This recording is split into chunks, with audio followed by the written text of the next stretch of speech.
we do have one member remote, so. We sure can.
She's doing that little two-step verification. Oh.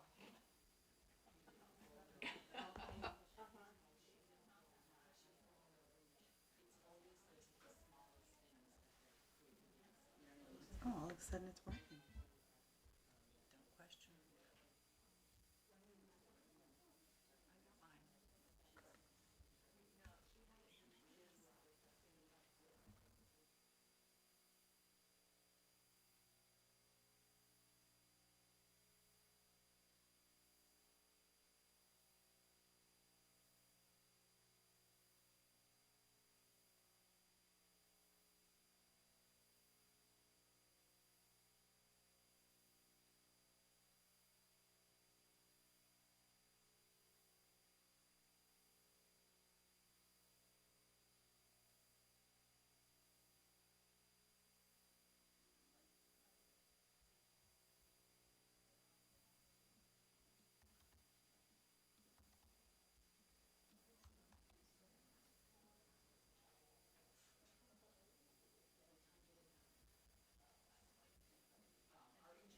got mine. All right, Jen, you should have a calendar.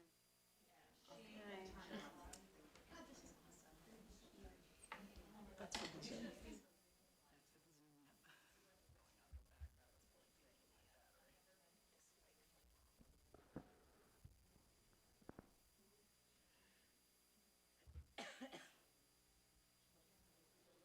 Okay, I'm opening up the Zoom.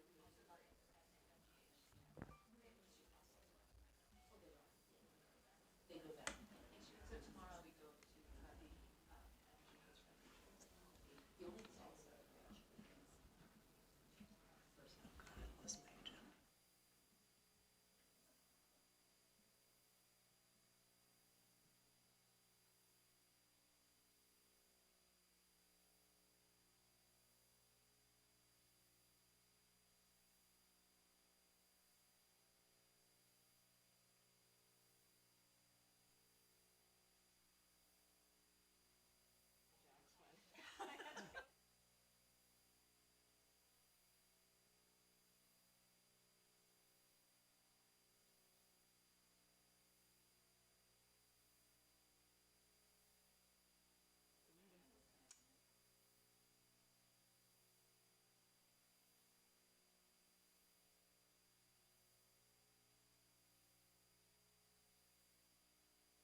So, are we ready, Bob?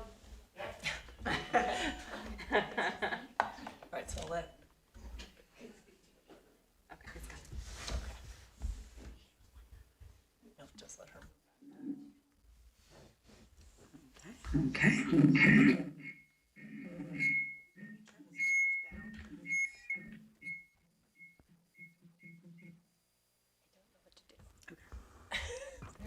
I just Yeah, it's definitely not the desired effect.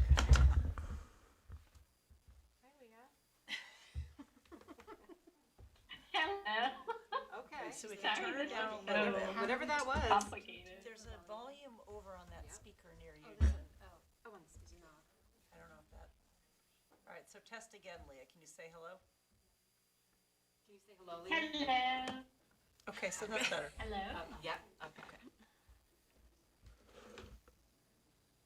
So we are making progress. Okay. There you are. Leah, can you see the room? Are you okay? She's Can you frozen. hear us, Leah? Your internet Yeah. connection, okay. In front of me. All right. Yep. Okay, great. Okay, then we are Thanks, Jen. just about ready.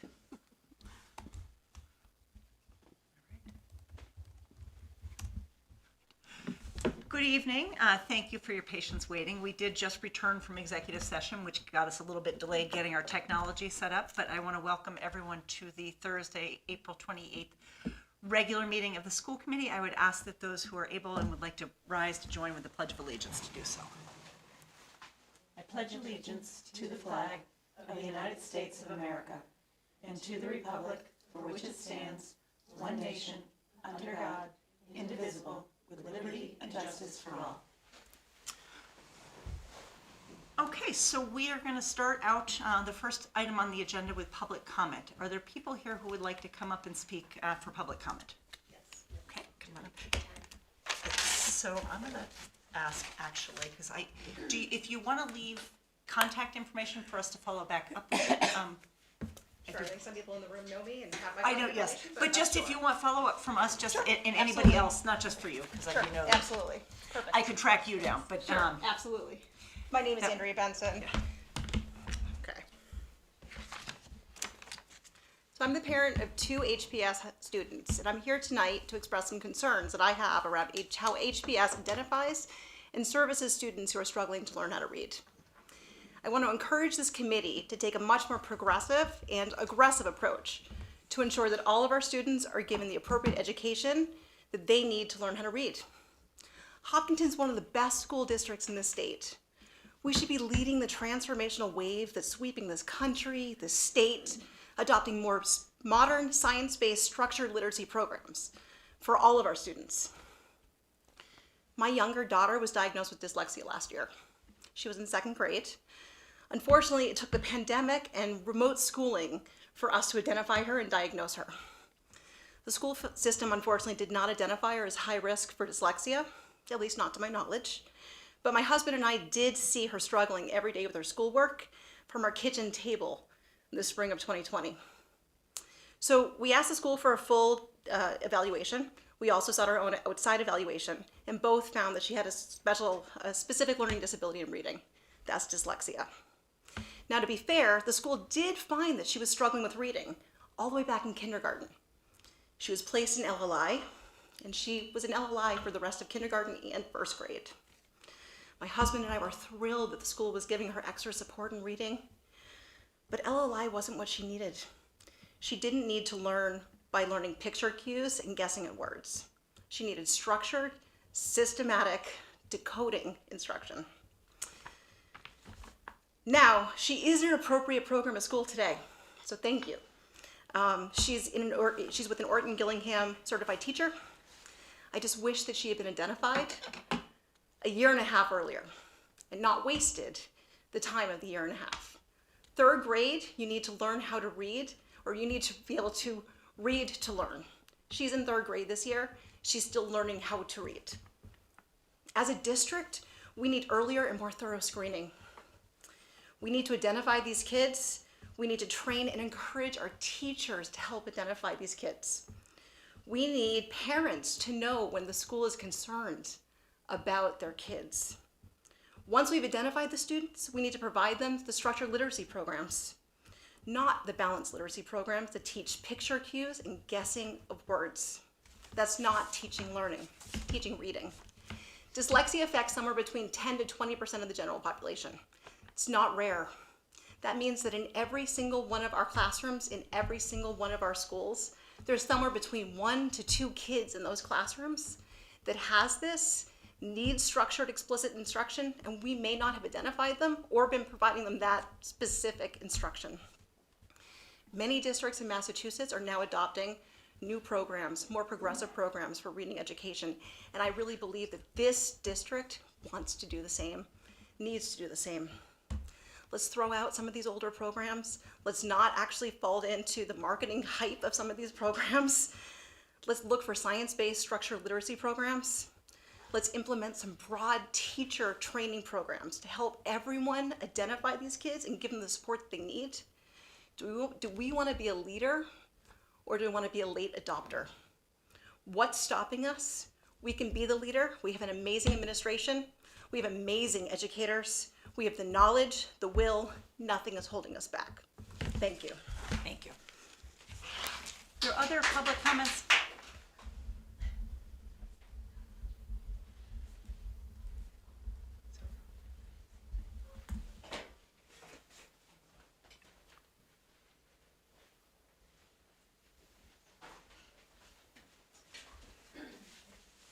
I should write my name on here. If you will, if you want any potential follow-up back, and just to outline, because we do have a 15-minute cap on the total number of public comments we take, just Okay. if try there are and be more quick. people with the same, and we do 3 minutes per. Okay, I'll be quick. Great. Welcome.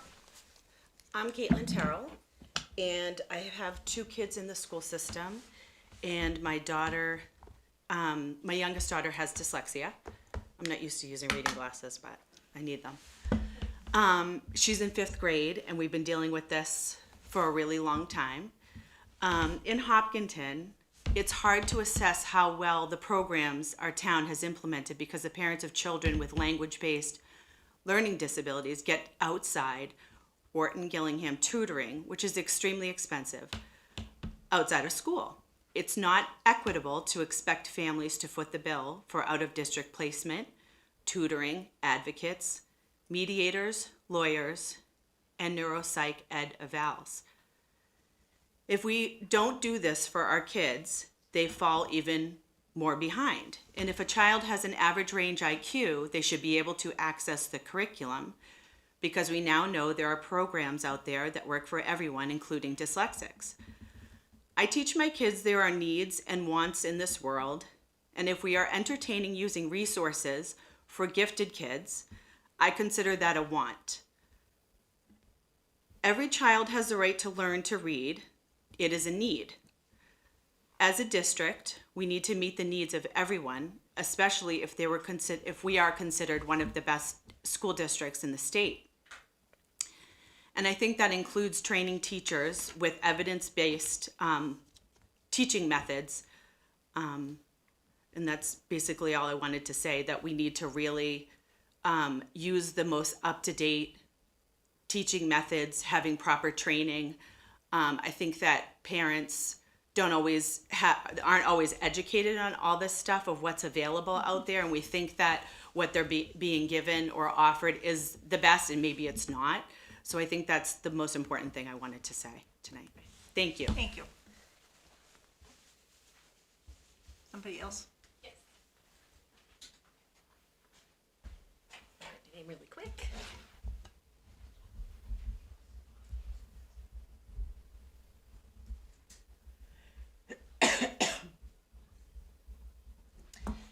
Hi.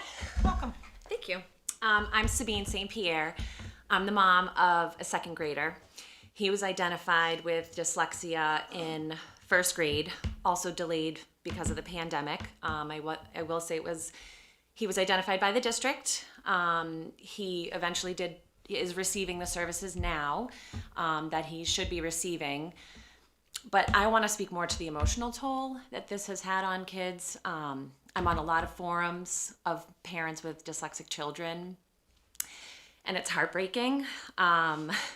My second grader came to me in the fall and said, I'm not going to school tomorrow. I went, okay, why not? There are so many words, Mom. They're all over the place. They're all on the walls, everything on our desks. It's all words. And I'm not going. It's too much. I went, okay. And little did I know this would become an issue over days, over months, over weeks. A couple weeks ago, refused to go to school. Like legitimately refused to go to school. Screaming, tears, chanting, I hate school. School is cruel. And this is a kid that all he's ever wanted to do was learn to read. So it's disheartening to see, even though he's receiving the services, this emotional toll. I mean, we've all been in classrooms before where we haven't known the answer to something, and you know how that feels. These kids can't read the directions on their paper. They see all the other students finishing their work. Students with dyslexia, their brain takes 5 times more effort to process language than a typical learner. And they're sitting in a classroom where the majority of the students in the classroom can read. And think about how that must feel for these kids. So I do follow what they are asking, and what you're going to be presenting tonight about really making sure these kids are getting these services, because the earlier they can be identified, the more support they can get right away, the less they'll feel behind. But you still have to keep track of these kids and their social and emotional needs sitting in that classroom lost. So, thank you. Anybody else?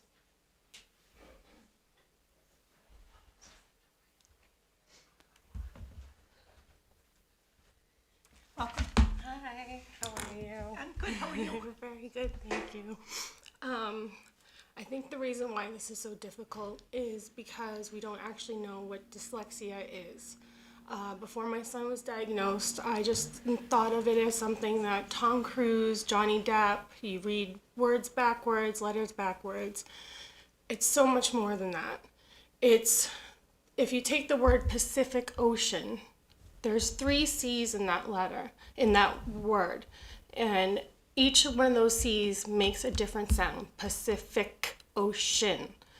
So a child with dyslexia, every single time they see something like this, they actually have to go through a system of why these letters make that specific sound. The C makes a soft S because it's followed by an I, or because it's at the end of the word, it makes the hard K sound. Not to be confused with CK as in back, that makes the same sound. Ocean, why does that C makes an sh sound? Every single time a child sees this and they have to break it down. This is one of the reasons why their brain works so much more. But this is also another reason why they're brilliant. These children are brilliant and they're being held back. Leonardo da Vinci, Albert Einstein, Walt Disney, Pablo Picasso, Stephen Hawking, Galileo, these were all dyslexics. Thomas Edison, who came home with a note pinned that your son is mentally deficient, we cannot let him attend our school anymore, he is expelled, and he is one of the geniuses of the century. With early intervention, early education, we can change the learning trajectory of the children who can be potentially overlooked for months or even years. A lot of these kids are often seen as being acting out in class a lot, but for them it's more shameful to be seen as the bad kid rather than the dumb kid. My son I pulled him out of first grade. We're new to Hopkinton this year. He was made fun of in front of the classroom by the teacher, not knowing the proper way to teach him.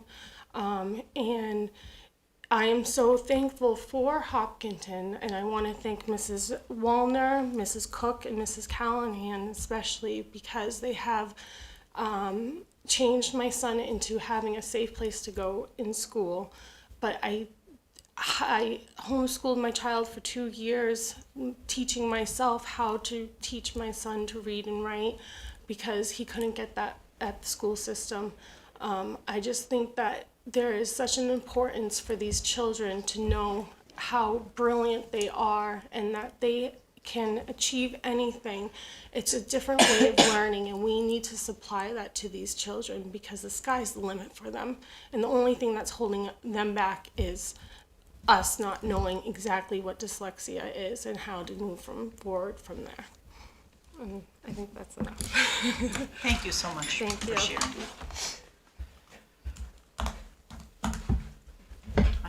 Is there, we have time for one more thing? Anybody else want to come up? Okay. Thank you. It's really, it's helpful for us to hear the perspectives, and I know we've heard from a couple people by email as well. It helps us as we're listening to the information that we're going to get tonight. So with that, do we want to go ahead and go directly into the dyslexia report? I'm just going to grab my, All right, I think we'll probably all just move over to that side of the table.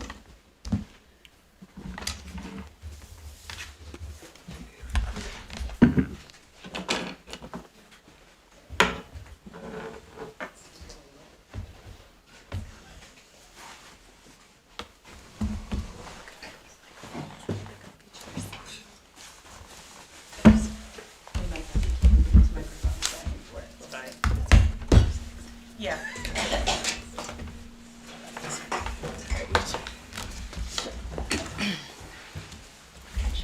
So since everybody does not have nameplates, even though we know you guys, it would be helpful just to maybe, Carol, if you want to introduce people or have people introduce themselves. Okay, sure, I'll get started.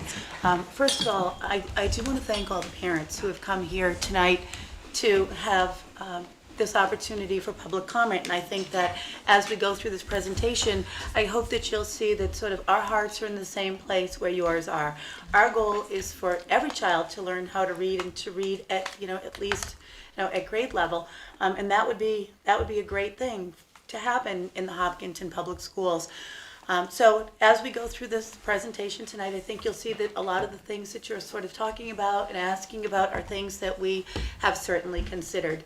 I also want to thank the 5 people who are with me here tonight. So you see that there are 6 of us up here, but I can tell you that there are literally scores of us who work on this all day long, whether that means that, it's a person who is doing Hegarty in 1st grade, or if it's a person who is trained in OG or trained in Wilson, or just, someone who is an early education teacher who identifies that, there's a red flag in a screener.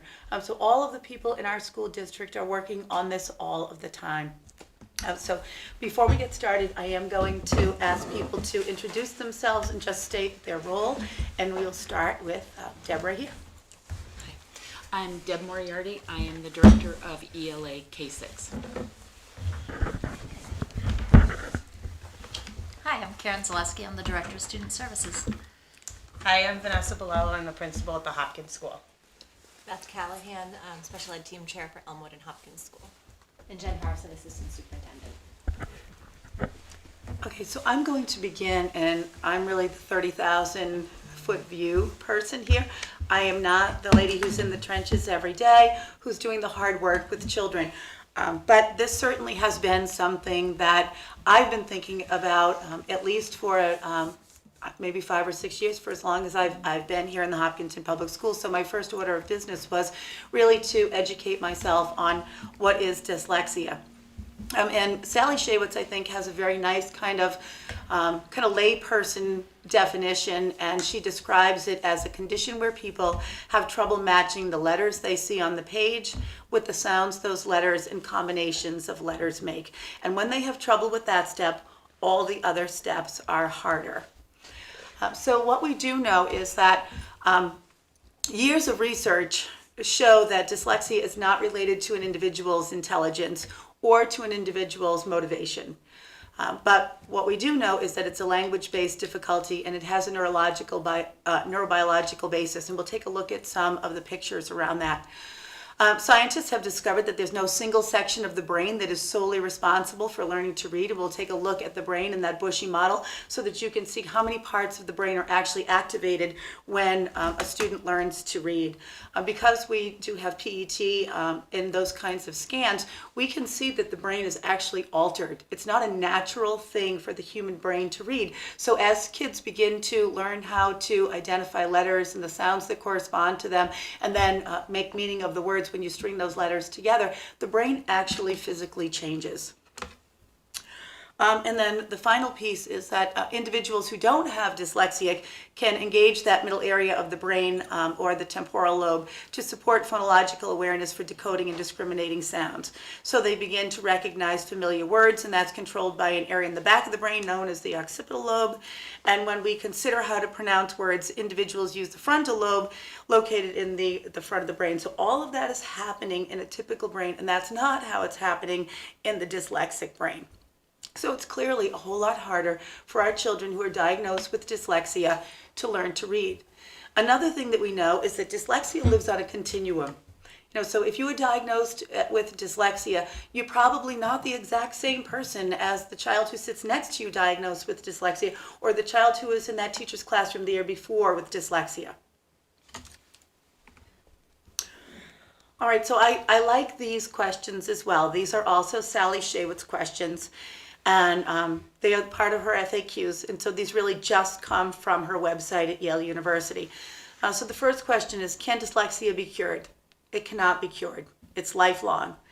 And I like this too because I think it's what some of our parents tonight were speaking about. With early screening, early diagnosis, early evidence-based reading intervention, and appropriate accommodations, dyslexic individuals can become highly successful students and highly successful adults. Can they perform well in school? Many dyslexic students do perform well in school. These students are usually highly motivated and work extremely hard. And I know how difficult that can be for kids, but because of the diagnosis of dyslexia and the obstacles that come along with it, that hard work and I think that motivation, those two things are critical. In many cases, these children have been identified early and they've received evidence-based interventions and accommodations such as extra time on tests, which allows them to demonstrate their knowledge. Dyslexic students have completed rigorous programs at highly selective colleges, graduate and professional schools. And then finally, can people with dyslexia learn to read? Most children and adults with dyslexia can learn to read. And clearly she says most there, but with more effort than their peers. So the effort is a huge piece. The typical child can learn to read fluently, meaning that reading is automatic, it's fast, and it's pleasurable. By contrast, many dyslexic children remain manual readers who read very slowly or slowly, and they read with great effort. So these are the obstacles, and we see them. They're the challenges that our children who are diagnosed with dyslexia are facing. The school district tries to remain very contemporary and up to date and current in our research. So you can see things like the Sally Shaywitz book, Stanislaus Dehaene, and even the Massachusetts Dyslexia Guidelines. We're very familiar with those texts. This slide right here does show you sort of that bushy model.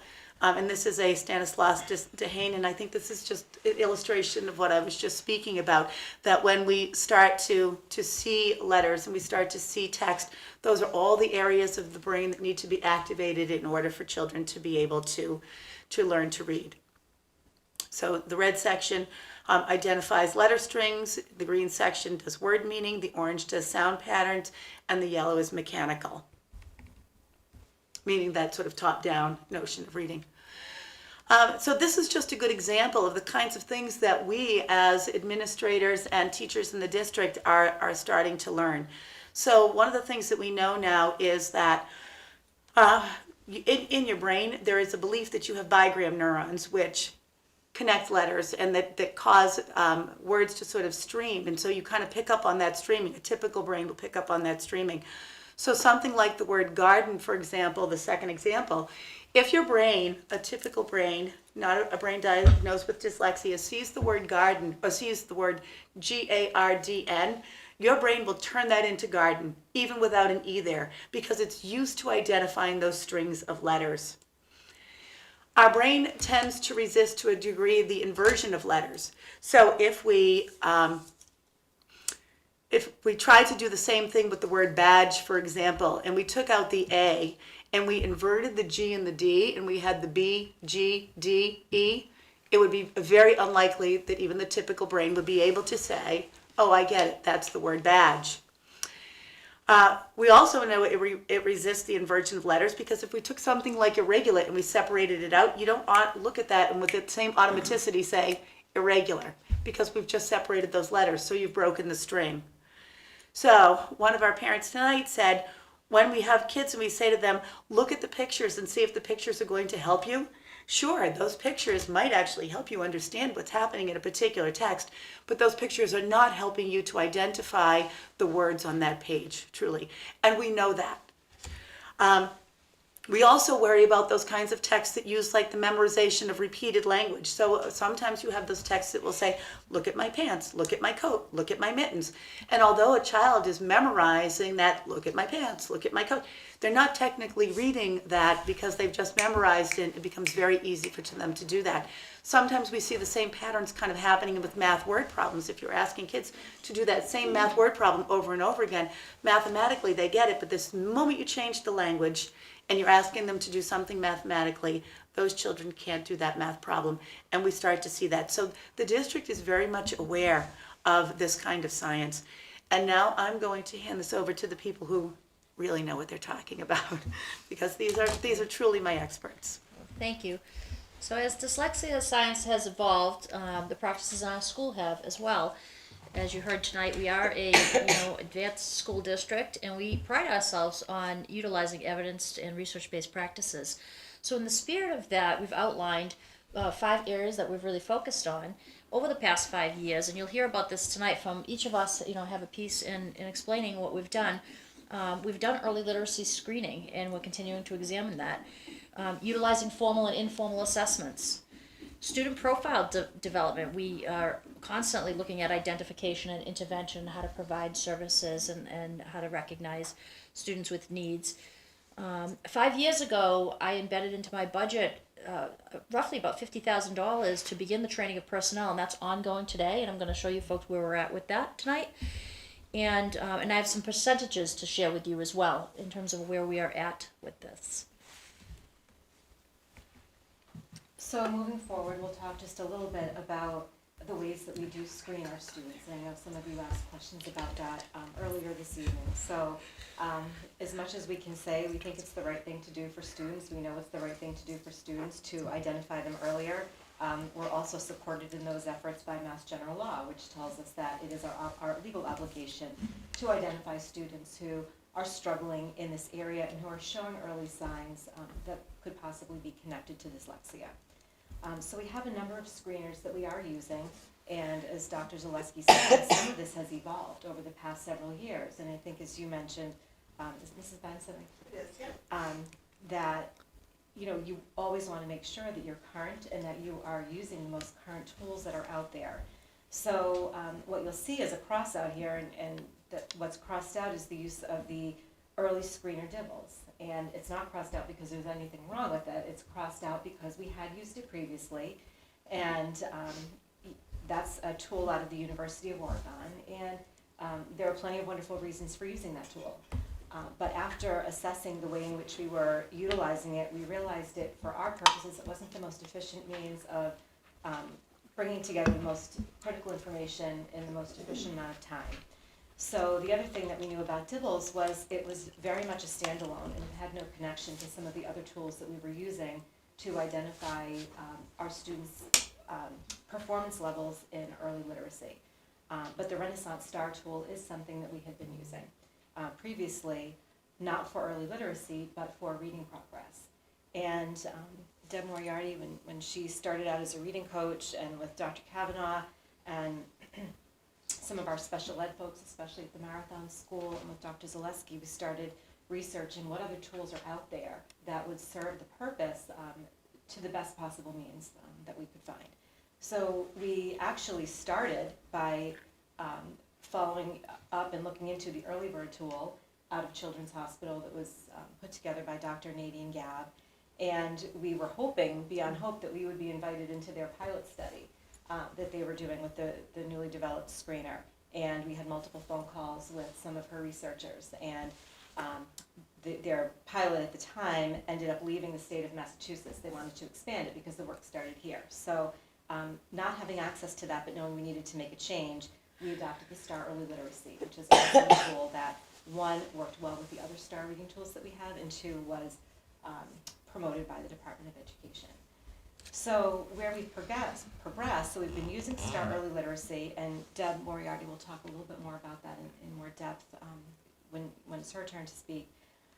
But knowing that STAR Early Literacy maybe had some stopping points where we didn't think that it delved in deeply enough, we have now, with the new opportunity to acquire Early Bird, we are going to be using Early Bird next fall with students who have been pre-screened with STAR Literacy and have shown us with that tool that we need to move more deeply into their learning profile. So essentially those are the early curriculum screeners or early skill screeners that we're using at this time. And I'm going to turn it over to Deb to talk a little more in depth about them. Sure. So as Jen just said, that we have now adopted, this will be going into, I think this is our third year now using STAR Early Literacy, and we're using it with all K-1 students. And we find it to be an efficient tool. It covers not only, one kind of strand, can you hear me? Of reading. We think it gives us a good comprehensive touch points on the different, the different components of reading, because not, the decoding and encoding is one part of reading, but it is a bigger puzzle. We have to think about the phonological awareness. This gives us a dipstick into that. It does look at word recognition as well, and memory. It looks at fluency as well as vocabulary. Okay, so that kind of gives us a good overview of not just necessarily one particular lane that a child might be struggling with. We've liked that tool. It is within our suite of Renaissance other things, so we can connect. So by using STAR Early Literacy now, we are able to, really differentiate what kids need, not just kids who may perhaps show indicators of reading difficulties, but on the other end, we're also then finding that we have kids that are, okay, they're beyond some of these skills and they're ready to read. And we did not have a tool that we were utilizing early in K and 1 to get kids really into text if they were ready. So we like this. So we were disappointed about the original when we went to the Massachusetts, the Department of Ed had it must have been a day-long institute that I think Jen and I had attended together, and they were talking about when they were putting out the regulation that we had to have a screener. At that time, we were using Dibbles, and we, of course, we gravitated right towards the thought of, which was before Early Bird, it was really called Bells, which was what Dr. Gabb was creating at that time. And we were hoping to get our hands right away on that tool, but we couldn't. It's now available. We are adding that as our next layer, if you will. We will still continue to use STAR Early Literacy with every kindergartner and first grader at Marathon. We even sometimes use STAR Early Literacy with, with kids that we find are even having more reading difficulties in the older grades, again, because it gives us another lens into some pieces of instruction, or maybe there's holes. And of course, we're coming out of this pandemic where we know kids may have some holes now. So we use it for all K1, but we're also using it with our kids up even into Vanessa's building, not just at Elmwood, when we have specific kids that we really have to take a closer look at and go, what's going on? So we're able to employ this tool as well. And now next fall, what we will layer on is the use of Early Bird. So we're going to start with it. Of course, it is designed specifically for kindergarten, the one that's being released. There is a first grade component, but that has not been released yet. When that does, Jen and I have been in touch. We have been working with a rep from the company. We will also, again, look at that and bring that in. But right now they're releasing the kindergarten version. We will use that as a second layer. So we'll do STAR early literacy for everyone. Any kids that come up as potentially having some indicators that show concern, we will then have those kids take early bird. Okay, so that way we can get early bird is going to give us a different look than what Star Early Literacy is going to give us. It's a much kind of deeper assessment tool into those critical indicators that might lead us to think a child has a reading difficulty, such as dyslexia. And as you can see on the slide, it talks about what those might be. Of course, it's going to delve into phonological awareness, which is one of those huge indicators that we all know that the research has shown us. The important one that Early Bird, I think, brings into our fold here is RAN, Rapid Automated Naming, right? Which I'm sure a lot of you are familiar with. And that's going to, and the way they do it at kindergarten, of course, it's with symbols. But it's how quickly can that child get their brain to list out the things that they're seeing. So I think that's going to be a really great layer to add on for us to get a better idea. It also has a component of oral language comprehension, which again is listening comprehension, to see if they can understand the things that are happening just by listening, and be able to retell certain stories and things like that. It also goes into multi-step directions, which tend to be very tricky for kids that might have a reading difficulty and or dyslexia as well. So it delves into that. So it really kind of goes deeper. So we will layer that on and start using that next year. When the first grade edition becomes available, we will of course layer that in as well, because it will have, we asked the rep about using the kindergarten one next year. What if we had kids older that we might need to get but they did not recommend that. They said, please wait until we get each age level's assessment tool ready. So we feel like we'll be able to really get a look at the critical indicators that would indicate perhaps that there could be a reading difficulty. You can go to the next slide now. So with all of that, those are just, again, our early kind of screeners, and those just happened very quickly at Marathon and the beginning of the year. And we do administer our screener in KN1 within the first sometimes to the teacher's chagrin that we're saying, let's get it done. And they're like, well, let's let them settle in. And sometimes we're a little more, yeah, but we need to know quickly because we want to get things going. We want to know which kids might need that support as soon as we have lots of staff on hand who are ready to work. So we're doing it very quickly. We mentioned before that we use Renaissance in their suite of tools. STAR, which is why early literacy we ended up going with that one at that time, because we already had employed STAR reading, which we use in now K, but at the time we were using it in first grade, all the way through 10th grade. So it does give us data over time, and we're able to kind of monitor and track kids, their progress. So now, by adding in STAR early literacy, it adds again that next layer. So we also, on top of STAR, then it says, like, we have lots of curriculum-based assessments that we're doing at our every grade level. You probably all have some knowledge of the benchmark assessment system, what we would call the BAS. We use that K through 5. And it is, again, another tool. It is not the only tool. It is just one tool in an arsenal of tools that we use. It does give us a dipstick on a child's accuracy and decoding abilities. What are they actually reading when they look at words on the page? We can assess fluency with this as well as comprehension. It's administered one-on-one, and it really, I think mistakenly a lot of people think the benchmark assessment system is about finding a level. But really, and what we've been really schooling our teachers on is that's really not what this tool is for. It's about the reading behaviors that you are learning about a child in a one-on-one assessment setting, right? A level per se would only tell you what shelf you might go to. What you need to work on with the child in order to move them as a reader, that's what you're really looking for in that one-on-one assessment time, is what do I need to do? What behaviors is this child showing me that they have in their toolbox already when they come to a word they don't know? What are they doing? I'm noting that. I'm finding out this is what they did. And then that allows the teacher to plan what tomorrow do I teach this child to take the next step forward to move them along? So the teachers know this, and we're working with them to understand that. I think when BAS first came into the picture, everyone went like, oh, it's just about a level. That is the most insignificant part of that assessment tool.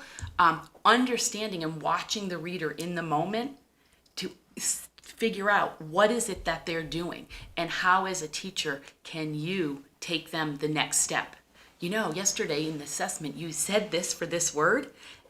This is what I'm thinking we need to do next, and for you to understand. So it does give us a huge, huge picture of what the reader is using for strategic action when faced with text. Okay? This year, we, in terms of assessments, but as a district, we adopted Heggerty in K&1, which is a phonemic awareness curriculum. Every child in every classroom in kindergarten and first grade is getting Heggerty. We consider that, as well as coupled with our foundations, which we've used for a long time, many years, which is our phonics, very explicit, systematic teaching of code, if you will. But both of those we see as being a preventative approach, right? It's full curriculum, but we see it as we're trying to prevent trouble later on. So we're currently using Heggerty. Those have assessments with them. If we see kids in class that are having trouble with the activities associated with Heggerty, there are assessments that come with that, and we delve into that. So you do that as needed. Foundations, we've been using for many years. We've worked really hard since my time here in the district. I know Heggerty, Foundations was here prior to my coming into the district, but since I've been here, one of our big initiatives has really been honing our skill with Foundations in terms of the teaching of it. Making sure that we're teaching it the correct way, if you will, that we're following it as it's meant to be prescribed. It is research-based, but it's meant to be done in a way that is, this is how it's supposed to be done, and there's a reason why. So we've come a long way, I think, as a district in using that tool. They have unit assessments. We are tracking the kids on those unit assessments. The teachers are, they keep track of the kids, but then there's this layer of my oversight of all these assessments, and I'm looking at kids' scores, and it's, what was the problem? Can you be specific as to what was it on that assessment where the child, what part of it was it that gave them this particular score? So we're using all of these data points to really dig into where kids are and things like that. And is that a Wilson product? Foundations comes from Wilson, yes. And this is so students in fourth grade right now have been through the continuum, because the way Foundations was adopted, you started at Marathon and then we've added on, because you can't put students right into a third grade Foundations program. So our current fourth graders, and so as you're talking, Deb, about the Foundations unit assessments, we now have that information for students who are coming into Hopkins School, because those students have now had it all the way through. So those students are now in fourth grade, so I think it would be the fifth year of adoption. Yeah, we've had it, and it's K through 3. Third grade was our last, our final year to bring it into adoption. And if any of you have ever worked with your own children at home or heard the language of Foundations, it's a world in and of itself. And it's tricky for teachers to learn. So I think, again, every year the teachers have gotten better with that tool and understanding how to teach it. They have to be adept at the 6-syllable types and understand that, and how do you break up words, and and then there's always kids who are like, but what about this word? And it's like that one, and it's like, ooh. But like anything, we all ask for help. Those words usually end up coming through my email box going, what do I say when they ask about this? And then sometimes we have to team together and go, our language is tricky, right? Pacific Ocean was a great example of that. I mean, it's just a perfect pinpoint on why this is so challenging. We also have assessments, again, across grade levels. For Foundations includes what we call trick words, which are high frequency words. And we are tracking those assessments, watching which kids can. It's not only just being able to read those quickly, they also need mastery at spelling those with automaticity. And so we're employing those types of assessments as well. And then another reading tool that we add once they get into fourth grade is the qualitative reading inventory, which is again, and that's in addition to the benchmark and STAR, as well as, you know, what is happening in classrooms. So there's all of these kind of layers of, you know, reading assessments that we're trying to get what I would call, you know, the full profile of a reader, and knowing who they are and how we can continue to help every child make progress. But there's a lot of components to reading, as I said, it's kind of when I started, so I'll kind of wrap up with, you know, we're trying to see, sometimes I know for a lot of our dyslexic students, they might need a specific program or they may not, but that if it's a specific program like an OG or a Wilson, that's really addressing the decoding piece, but we also know that within our curriculum, we have to have other parts being addressed. We have to continue to build their vocabulary. We have to make sure they're delving deep into comprehension skills and things like that. So we're trying to assess all of those parts as well as, of course, teach to those. So I think I'm going to pass it off. So thinking about student identification and intervention, Dr. Kavanaugh mentioned earlier in the presentation that it really is a continuum. In dyslexia, just like all disabilities, there is a continuum of students and adults on that continuum. So some have very mild dyslexia, and then there are very significant dyslexics. And matching student profiles and needs with interventions is that next level. So we're putting into place our programs like Foundations, which is built in for all students, but then for students who are struggling more significantly, as we're identifying through all these assessments along the way, matching program to needs becomes a huge critical part. And that changes between kindergarten, 5th, 6th, 7th, 8th grade as you're moving up in the grades as well. And so we have to look at all of those different areas that Deb mentioned in terms of weaknesses and deficits. And so oftentimes families will say, well, why aren't we doing this intervention for a child? Again, we're looking at all of that assessment data that we have to match the intervention to the needs. And frequently with a dyslexic, there's actually several areas that emerge. And it might start with the word reading. It actually could be starting with phonemic awareness at a much earlier age group. But as you move through, you might see those needs shift. And frequently by the time you get into Hopkins School, you're really looking at writing and comprehension needs, and it changes, right? So the interventions change and shift as you move through, as you've addressed certain areas of need.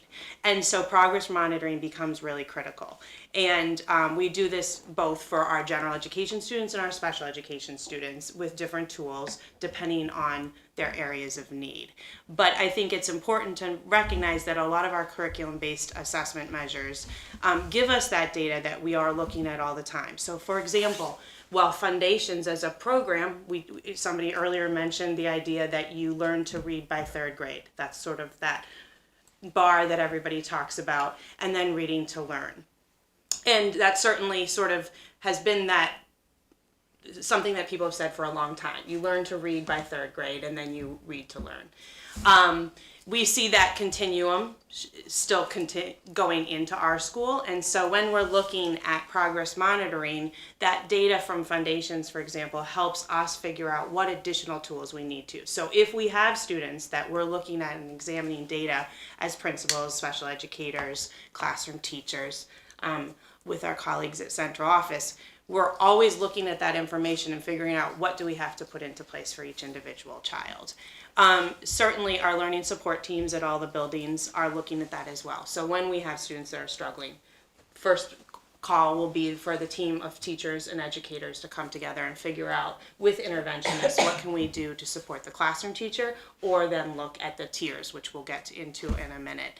And certainly that's a process that we bring families involved in. So if we're having struggling indicators, if a child is not doing well on those Foundations assessments, if those STAR early literacy tools are telling us that there's flags and indicators, we're going to be coming together as a team and trying to figure out what can we do, general education, and then at certain points, if that's still not working, then we're looking at more significant interventions and potentially moving into a special education evaluation. As I mentioned, disabilities are a continuum. So we have students in Hopkinton and all across the country who have autism who don't require specially designed instruction. And it might be mild enough autism that they don't require anything but our general education curriculum. It's the same with dyslexics. We have a continuum, so there are some students who are going to require special education services potentially for a very long time because, as I said, those needs are going to shift and their level of disability is significant. We have other students who, for different reasons, who may need interventions for short periods of time, acquire the skills that they need, and don't present later on. We have students, so there are general education students, there are students on 504s with accommodations that we put into place, and then there are students with special education. And like I said, that could be short-term or it could be long-term, depending on where they are on that continuum, along with other factors. Comorbidity is often an issue in special education, so a student might also have ADHD, which impacts their learning, or dyspraxia, many different disabilities that could come into play and further impact their progression with literacy. So we use that testing all the time, and then we've talked about the curriculum assessments that we do, but obviously there's another whole level of assessments that we do in the special education realm for students who have not made the progress that we would anticipate. And that's, of course, looking in a much more specific way with different tools at a deeper level. So what do we do when we have a student that's struggling?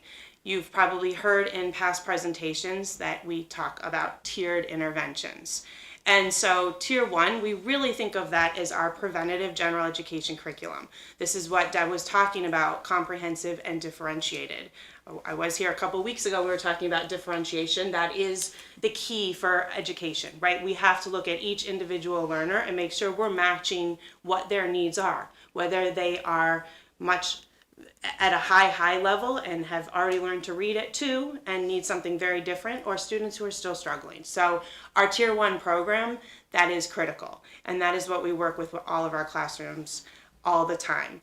This is why several years back when Hopkinton adopted foundations, there was a whole bunch of money put into educating our general education teachers. I believe it was a grant that you helped us get as a district so that all of our classroom educators could become fluent with teaching foundations, because as Deb mentioned, that is our preventative program. That is a Wilson based in Orton, Gillingham scope and sequence. So we start with that. We've added in things like Hegarty, and those are the foundation at the K2 level and into 3rd grade, right, Deb? I don't know if you want to add anything about what that looks like at that level. No, I think we've kind of touched on all of it. That's all of it. And then we use all of that, and those are a lot of whole group type things, which again, we have whole group instruction, but then there is always time for small group reading instruction. And small group reading instruction is going to be, again, a menu of options, knowing what does this child need? Do I need to address something in foundations that I saw in an assessment? Was it a Hegarty skill that I see they're struggling with and I'm going to pull some learners together for that? Is it that we're going to read a text together? Are we going to co-read it, or are they going to read it on their own and I'm going to then have a conversation with them? So we kind of take those where in tier 1 what everyone gets, but there's whole group instruction and we have programs for that. And then of course the teacher is, again, seeing where the needs are, and we pull kids, strategically into small group instruction, flexible, that it might be I'm pulling this group for 2 weeks because we're working on a very specific skill. It might be we're going to work on rhyming for 2 weeks, and once that small group gets their rhyming, and it might just be, is it rhyming identification, or it might just be rhyming production, and then we move to the next skill, and it might be a different group of learners that you pull together. So there's so many pieces of the gen ed curriculum to understand, but then the teachers, with the support of the team, this is where we all do work together and talk about how we're meeting the needs within every classroom to pull small groups for all of those things you mentioned. Absolutely. And so as we move into general education interventions and potentially towards more significant interventions, we really do have to constantly be thinking about what the child's needs are.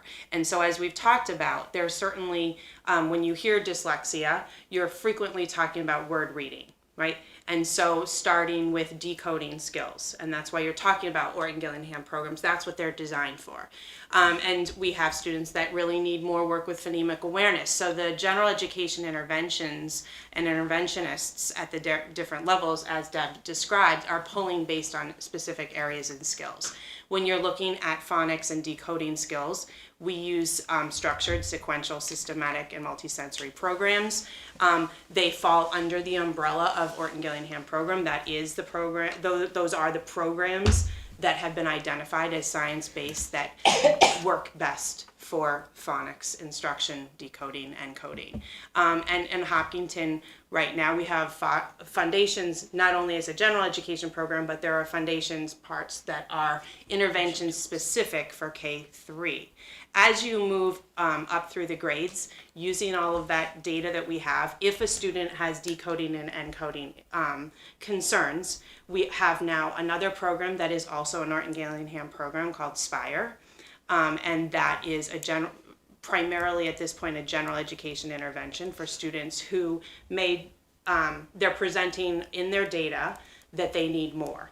And so, for example, at Hopkins, when I sat down at the very beginning of the year with Deb, we're looking through all of the foundation's data of students coming up into Hopkins along with that STAR data, figuring out who do we maybe need to do that STAR early literacy for to further identify, and then give SPIRE assessments to see, yes, where would we place them in a SPIRE program to do additional interventions. And then we also utilize another Wilson program called Just Words, which is also an Orton Gillingham sequence program. We know that there are students, as I said, while that gold standard might be end of third grade, you've learned to read, we know that that's not a done process. And so there are many students at Hopkins School who are continuing that work that maybe Foundations was doing K-3, and they're not finished. They have more work to do on specific areas of that, and that's where we utilize Just Words. And that moves also into special education for some students, which you'll see in the next slide.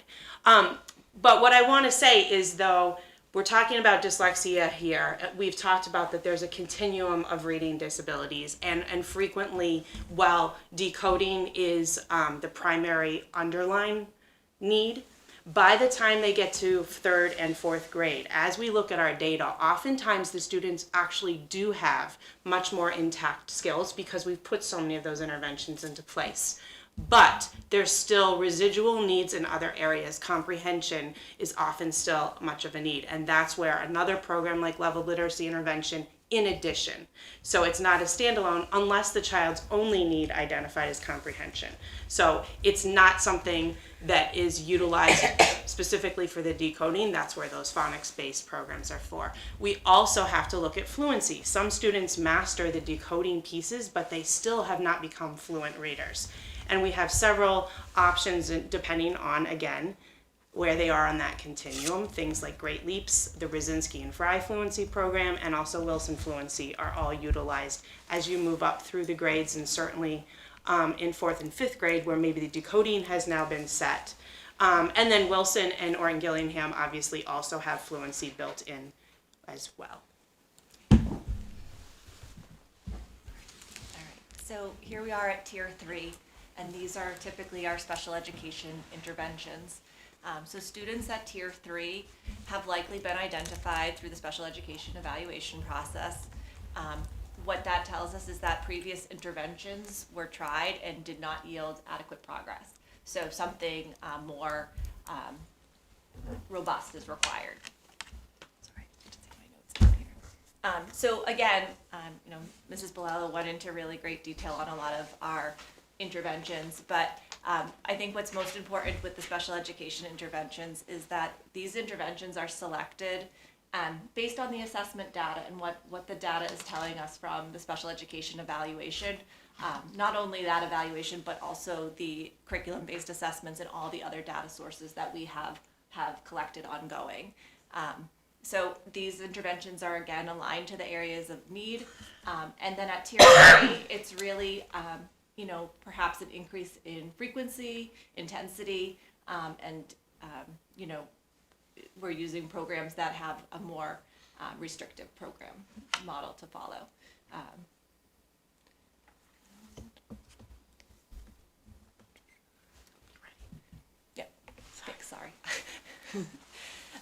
And so just overall, the area dyslexia interventions that support dyslexia remediation have these attributes. So what we know is that the instruction needs to be individualized to the student in front of us. The instruction should be engaging, multisensory, as Dr. Kavanaugh spoke about. Different areas of the brain need to be activated in order to change those neural pathways. So the multisensory approach is very highly encouraged. Explicit instruction. It needs to be direct instruction, explicitly teaching students the sound symbol relationships and our rules of our crazy English language, which there are exceptions to the exceptions, as we know. So I joke with students about that all the time. And I get stumped too.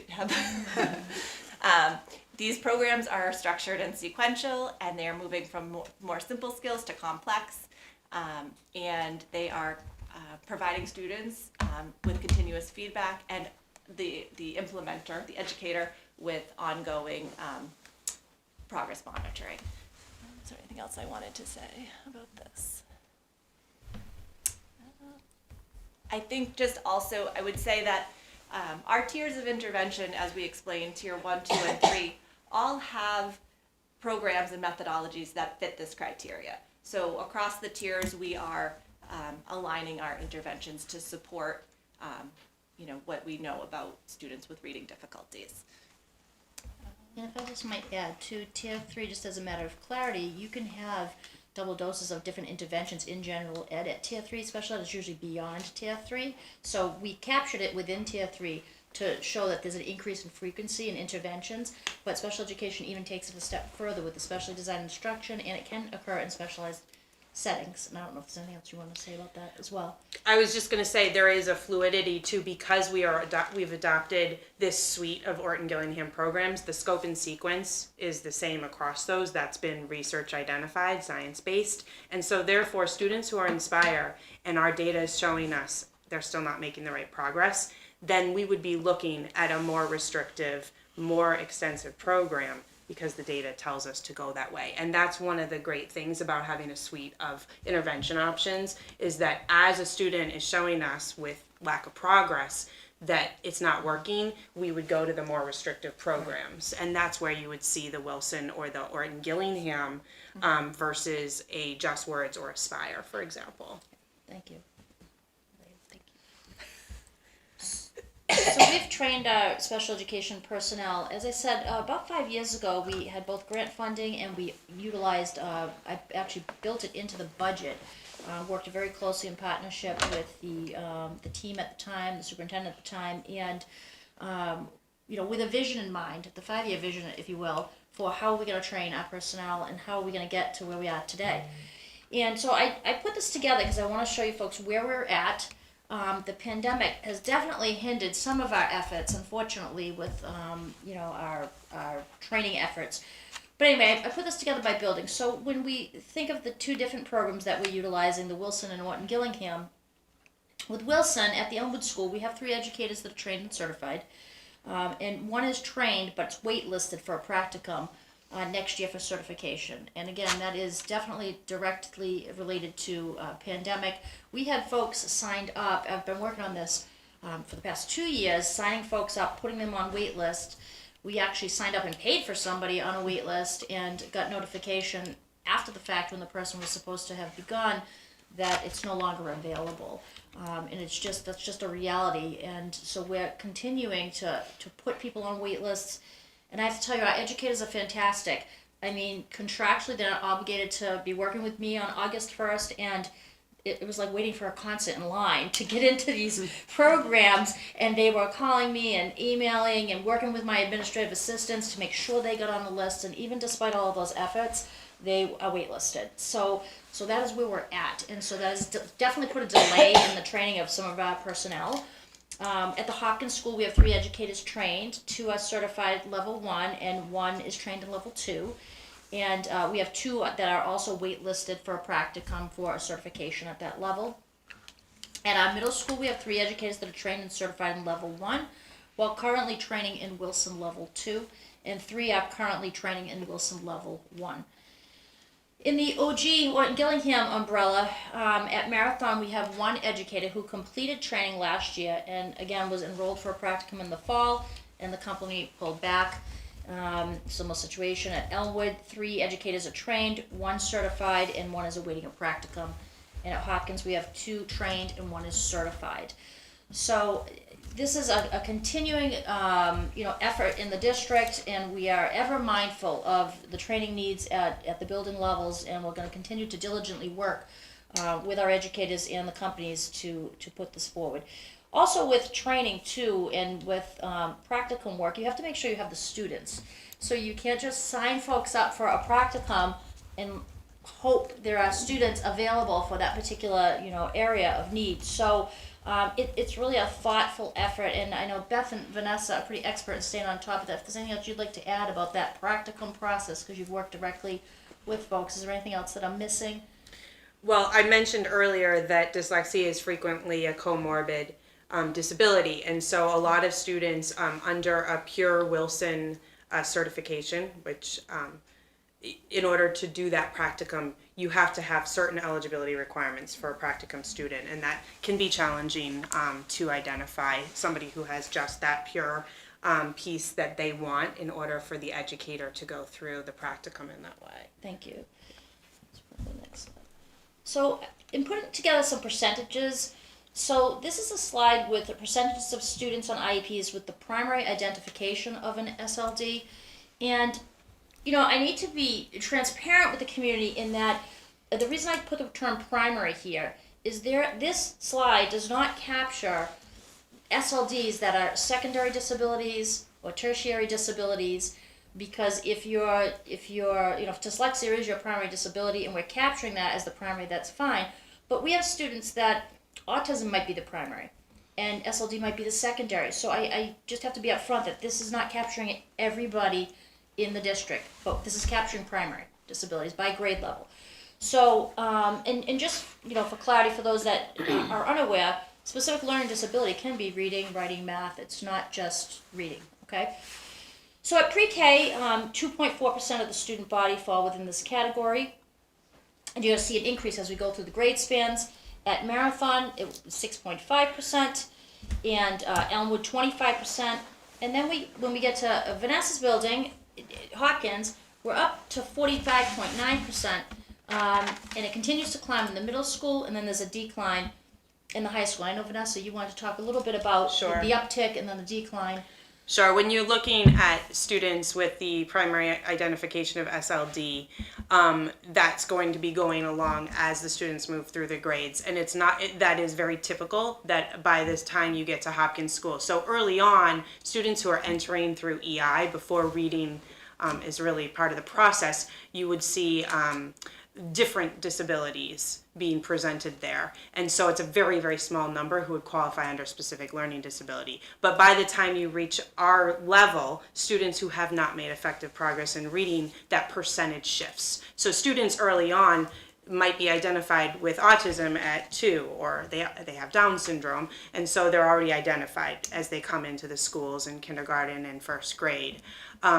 You would see those reading disabilities coming out through our early screeners, and then the identification more as you move Marathon and Elmwood into Hopkins. And that's one question is, why does it go back down? Well, again, word reading, decoding, many of our students, as we said, within the continuum, some of them will actually exit services depending on how significant their disability is.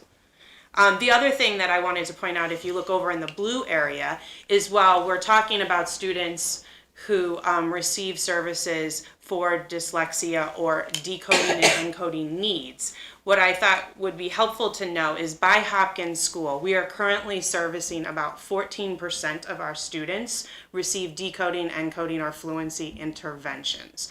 So those would be student programs, Just Words, Wilson, or in Gillingham. So 9% of our population at Hopkins are receiving decoding specific intervention programs. And about 5% are also getting fluency intervention programs. Again, looking at the the information that we have from our assessment. So that's a total of about 14%. It works out to about 85 or 90 students are getting those kind of specific interventions for those programs. Now, again, we talked about that. You should be moving away from learning to read. However, when you look at programs like Orton Gillingham, you look at programs like Wilson is designed to start at second grade. And those programs, they say, right, when you're going through your training, they tell you that it's 3 to 4 years, but it really depends on, again, the level of severity. So this is not an overnight solution. These programs take a long time. The 6 syllable types, there is a lot of work to be done, and a lot of repetition. And so we anticipate that these programs will take 3 to 4 years. Again, that's why you see the numbers going up into middle school and then dropping off in that area of eligibility. Okay, so that was a lot of information that we have shared with all of you tonight. This is the moment you've been waiting for. We are wrapping up. I think the first bullet is very self-explanatory. You know, how do you take these 20 slides and kind of summarize what we just talked about? And I think the simplest way to say it is the things that we talked about here tonight are very important. We don't usually have this size of an audience. This is actually a very large audience for our school committee meetings.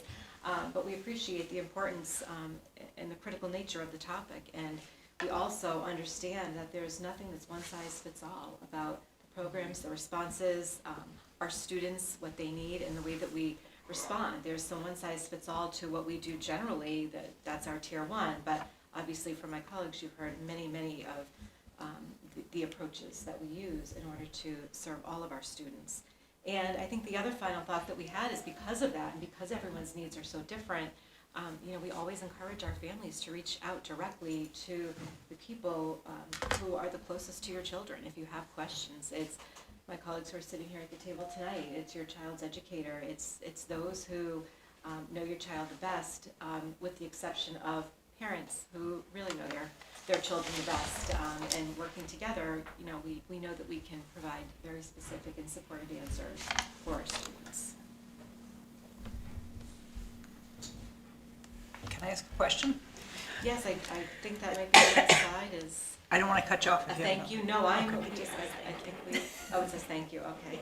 So, one is, can we make this presentation available online? Because I think there's a lot of really great information in there. Kind of going back to the slide where it showed that there was the 6.5 at Marathon and the 25% at Elmwood and the 45.9 at Hopkins. I had 2 thoughts I just wanted to bounce off of you. Would you anticipate that the different screenings that we're doing for dyslexia going forward would kind of maybe identify some of those kids and shift those percentages? Am I reading that wrong, or is that surprising that the number is so high at Hopkins? Are those because we've missed kids earlier on because the screening tools weren't as good, or because some disabilities no longer need services then, or what's the... I can answer that one. Thank you. And it's just a Yeah. hypothetical answer potentially, but you know, to the age of 9, there's a disability category of developmental delay, and after that age, which would be the Hopkins age, that category is not something that we can consider as for special education eligibility. So students who may have a learning disability may have been captured as a developmental delay prior to that age. So they may be categorized as a developmental delay, and I know very familiar with IEPs, Yeah. as their primary diagnosis. Correct. The secondary could still be dyslexia, and they could still be getting the Or it services. could not have yeah. been identified. And yet. it also could be under the category of communication. Frequently, Yeah. students with dyslexia may have struggled early on in different areas of language and speech. And so they may have been captured under Marathon, and you can hear speech pathologists who use programs like LIPS. You hear us talking about CTOP and those kinds of tests. Those are done through the speech language realm, and so they're another critical part of this. And at the pre-K and certainly the Marathon realm, speech language acquisition is a huge critical part that has to be in place for them to be ready for the reading part. So thanks, just to be, that was kind of my question. So if this is layered 1 or 2 layers below, is it generally the practice that you can't address everything at once? Like do you have to build a foundation? Is that what you're saying? Right. So Okay. a program like LIPS is really going to work on sound, symbol, and phonemic awareness through speech language services, and some students need to have that acquisition before they're ready for the reading components. So even if you had, through some other kind of screening, a clear understanding earlier that 3 layers down is dyslexia, your approach to addressing the needs of the child would probably still be the same because you needed other building blocks in place?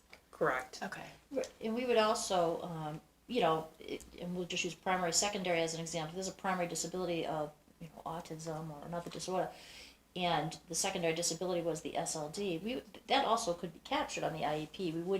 We wouldn't state that this is primary, unless the IEP team agreed that it wasn't something that they wanted to be addressed, which I would be shocked if that happened. That isn't going to be happening if, in fact, the team identifies that there's a primary disability, there's a secondary disability, and then you determine as a team how are you going to work on this, and that's where we develop the goals and the objectives, and then we capture with data how we're monitoring progress with the interventions that we're utilizing within that process. Does that make sense?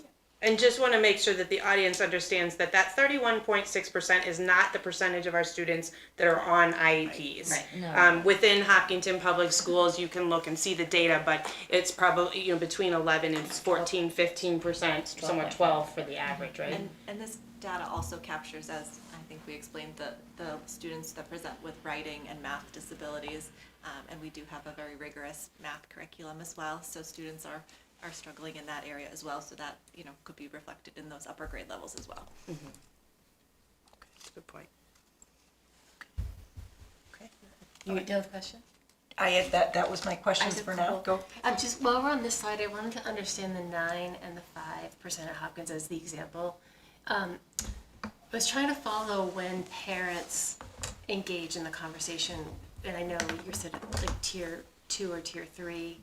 Is it possible that 14% includes students that have identified areas of development that are being addressed through tier 1 that parents are not aware that their child falls in that 14, or if you're in that 14% are specifically decoding and encoding and fluency programs, which would not be something that we do for all students. Those are definitely tier 2 supports at our level. And so yes, parents would be aware. So while we do have that, and that is not students, a lot of people in the district talk about LLI. Again, we use LLI for a comprehension intervention for students with that need. This is not that. So students who are getting LLI, and again, some students might be getting both, but this is specifically students getting things like SPIRE, Wilson Fluency, Brzezinski and Fry Fluency, Wilson Reading, or in Gillingham. My questions are kind of all out of order because I was just jumping down quick. So, do we ever screen in the preschool? Is it too young to screen our preschool students? We don't have any tools. I mean, the tools that we have, and even Early Bird does not, that I'm aware of, have a screener for preschool. Though if a student is in special education and they've come up either through EI or they're specially education identified, those other tools that we talked about in terms of special education, so there are tools. I just mentioned the CTOP as one, as an example. And there was the slide on the staffing, and I know the certification that we're working on. From a school committee perspective and sort of budget, and what is ideal? Like, I think we've got, we have work in progress here. We've been staffing up and we've been doing training. In an ideal world, if you could snap your fingers and what does it look like? I have no sense of caseload or, are these tools something every teacher would know in an ideal world? I have no idea. I'm not familiar. In an ideal world, every single teacher would have a knowledge of dyslexia. Like we were saying, us as mothers, the reason why you see so many of us here is because we're not fighting for our children's education, we're fighting for their emotional well-being. They are being belittled, and yet it is something that's very important that every single teacher, they don't even realize that they are making fun of these children. Stanley, we keep spelling his name with an E, but it's really spelled with a Y, and the teacher just keeps saying it. It's not the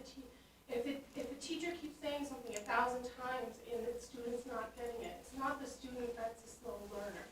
Every single teacher needs to have some sort of education in dyslexia to help these children so that they know that before they have a reading issue, that it's already approached and that they can be helped.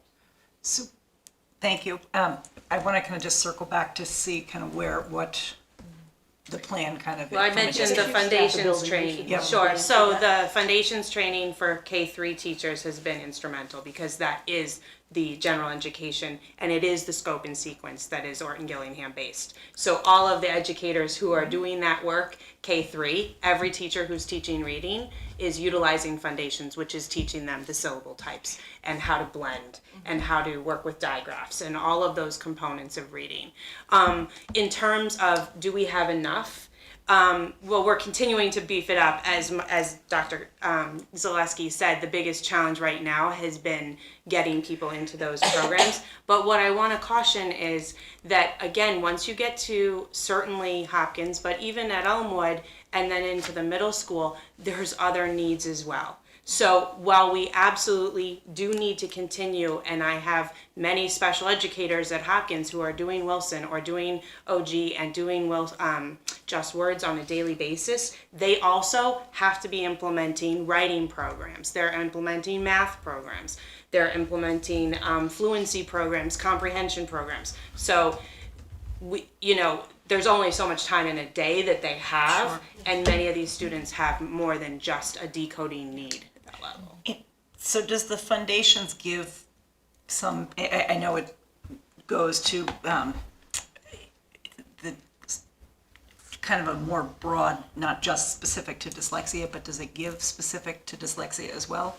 I think that's the work of the Massachusetts whole movement towards understanding and screening that's the work that Deb is doing with all the educators. What I would also say is, though, those are the two programs, we've also had teachers at Hopkins go through the Just Words training with Wilson as well. So again, while not all of them are doing that level of intervention, which is a very small group, and for our most significant dyslexic learners, we have other educators, and then we have classroom teachers and sometimes even administrators who are also certified or trained in these areas, and then they can help implement in the general education classrooms, which really becomes essential as well, is using language-based learning disability best practices in a classroom setting. So when you're doing social studies or you're doing reading, that a teacher knows how to help a student break apart a word, for example, that they're struggling with. So I hear, just in terms of looking forward, because one of the questions that had been asked of us ahead was kind of looking at what the plan is kind of for improvements in the area. I hear changes in the screening as well as some of working on getting some of these trainings and certifications. And beyond just, so, I mean, when you look at the numbers of students who are getting Wilson and certainly that in Orton Gillingham by Hopkins School, the numbers, there are quite a few students getting those. But we also are training other interventionists, K through 5, to implement things like the blending that Deb talked about earlier. So some of those other discrete skills. Not everybody needs to be doing those programs, but we need to have all of the tools in our tool belt, and different educators are doing different components of that. And I would hope that people would also see that there has been an evolution over the last 5 years. Yes. I mean, when we started, we said one of our goals should be to train as many people as we can in LIPS, OG, Wilson. We've added things like foundations and Heggerty. I think that we've educated ourselves on, why picture books don't really work to help us teach our dyslexic kids. Things like Spire is new to us. So all of those things, we are constantly, I think, evolving. And I think, too, that this is a group that's always looking at what else is out there, and attending all of those DESE, kinds of webinars and workshops. So when a product comes that could help some of our kids, whether it's, phonics, phonemic awareness, comprehension, fluency, accuracy, any of those things, I think we're kind of on it.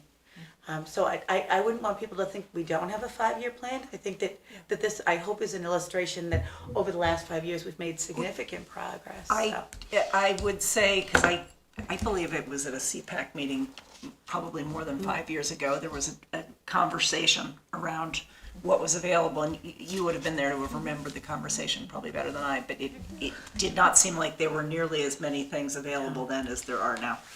If I could just add one more thing, there's also been what I would say is a very significant shift in practice in terms of the use of the data and the tools that we have. So we're no longer in a position where we say, oh, we give that assessment and then we put it away. We have principals, we have teachers, we have team chairs, we, especially under Deb's leadership, and especially I'm talking about our general educators when we're talking about that early screening and identification. There is a huge shift in practice of really looking at the information we have and speaking up when something does not look right. Yes, So so elementary actually schools, all of our teachers do have data meetings with their building principals. So when a student isn't reading at grade level, there's always a dialogue even between this teacher and the building principal. And they have their weekly PLCs, which I frequent, for data checks. You know, I'm constantly looking at their data, but then to have conversations, tell me more about this, you know, what is it? And constantly keeping tabs on those kids and saying, okay, what interventions can we put into place? We have people, we have reading specialists, we have tutors, so, you know, that we're deploying, you know, to support kids with skills. And really trying to kind of fine tune what is a specific skill that needs support in that time period.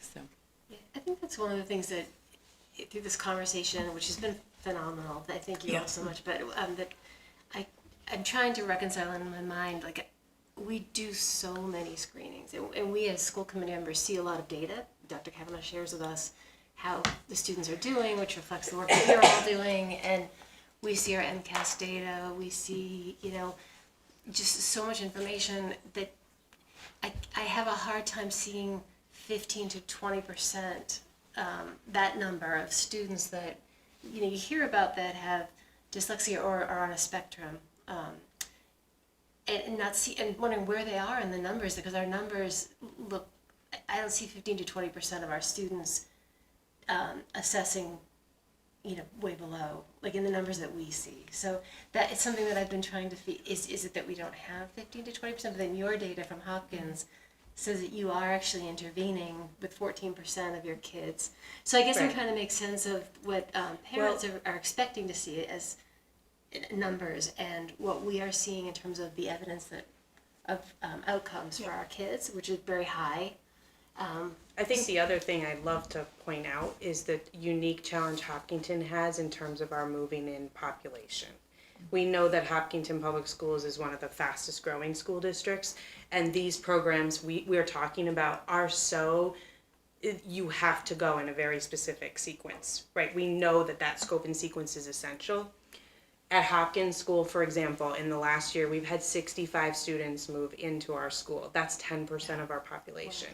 And so those students moving in who have not had Haggerty foundations for 3 years and maybe are a struggling student and maybe are dyslexic, they have to go into these programs at a certain place and a beginning starting point in order to do the program with fidelity. That is one of the biggest challenges. So when you're talking about resources and do we have enough people trained, one of the problems you end up with that Beth and I are wrestling with all the time is groupings of students. So the limited, like figuring out schedules, these are not 1 day a week programs. And so when you have programs that you have many students at different entry levels, and that is because of our move-ins. And Hopkins is not unique in the 65 move-ins, but the numbers of those students who are already identified 504 with dyslexia coming in from somewhere else or coming in with an IEP or not yet identified and come in, and we immediately see with all of our assessments, this child is a non-reader or essentially a non-reader, and we have to put something into place. So that is a unique to Hopkinton challenge and raises that 14% up more too. Interesting. Thank you. I appreciate this is a lengthy and I know took a lot of preparation time for you guys. So I appreciate that you came in and to respond to what has been great community interest on that as well. So thank you. And double credit for you because you came to our last long report too. I just love school committee. Well, we love when you come. So. Well, Anyway, you're not thank a school you. committee member yourself. I know, I gave that one up. To get your fill. All right. Thank you. So, and I do just want to let people know that Leah, who had been on here, is not on here anymore. She has had a loss in her family, and she is going to catch, she did see a chunk of the report, but catch a lot of this at home at a different time. So, thank you. Didn't want anyone to think she was not asking questions or participating. Thank you. All right, thank you, everyone. Thank you. So that brings us back, actually, to the student council report. Actually, go ahead and you can do the student council report. Okay. Hello, everyone. I'm Jessie Ainelli. I'm a senior at the high school. We have a lot of fun things going on at the high school right now as the end of the year is approaching. Tomorrow is a very big day for us. The junior prom is happening at Lake Pearl in Rentham, which is very exciting. This will be our first prom in 3 years now, so definitely a reason to celebrate. And also tomorrow, our baseball team is playing at Fenway Park against Medfield, which is an incredible opportunity, obviously. So very big shout out to Coach Simos for making that happen. I know everyone's really excited for that. Next week also marks the beginning of AP exams for some of our students. Although I don't think there's nearly much excitement as Fenway. It is finally nice to have the opportunity to get all your work in and show what you've been learning the entire year. So kids are maybe not looking forward to that, but they will be happy when they're done. Today we had over 30 students at the high school participating in the Day of Silence, which is a silent protest to highlight the silencing of LGBTQ+ youth and the struggles they have historically endured and continue to face today. So it was really great to see so many people participating in such a great cause.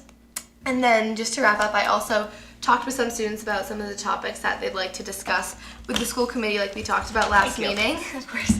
And there wasn't a humongous amount of interest per se, but some kids did say that they would definitely be more open to coming if it was during a flex block or during the school day, which I know might be tricky with your schedules, but that was one thing that I did get from the student population.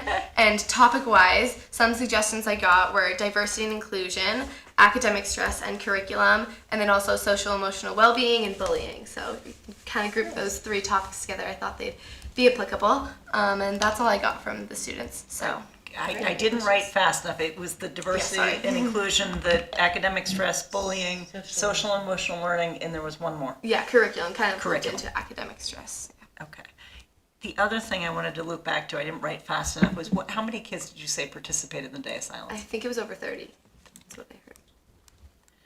I love the idea of flex block. Yeah, I hadn't thought of If we came on site. We too. could Yeah, I maybe think work that on would that definitely- to see if that would be a possibility with Mr. Bishop. Yeah, and see if that's a there's- really good idea. Yeah. Not that I was shocked there wasn't an overwhelming interest in us, because I know there I are don't know why many more I thought interesting, you would. many more Maybe you interesting wouldn't people in be this. able to. This But I time would of like year to ask. Yeah, and I so think like much during fun. the summer there wouldn't be as much wanting to talk about school. Maybe trying to block it out. Yeah. Great. You have just had such a wealth of information for us on so many different topics. Do you want to go into our recognitions, or do you want to go on to your report first? No, I would be thrilled to go into our recognitions. So our recognition tonight is you. School committee and the administration just wanted to do a little something for you. Thank you so much. We'd love for you to open it, take a look at it. Oh my gosh, thank you. We've loved having you. Oh my goodness. This will be very helpful at all the baseball games I've been going to. It's been freezing, and I always have to bring a blanket. Thank you so much. Open it up. Untie. You have set the bar very high as our first actual student council representative, rather than just somebody coming in to give a report. You've, I think, been to all of our meetings for really hung in for the duration. Yes, thank you so much. You gotta open it further, am I right? I'm trying to figure out where it went. I'm gonna cover Jessie up here. Oh my goodness.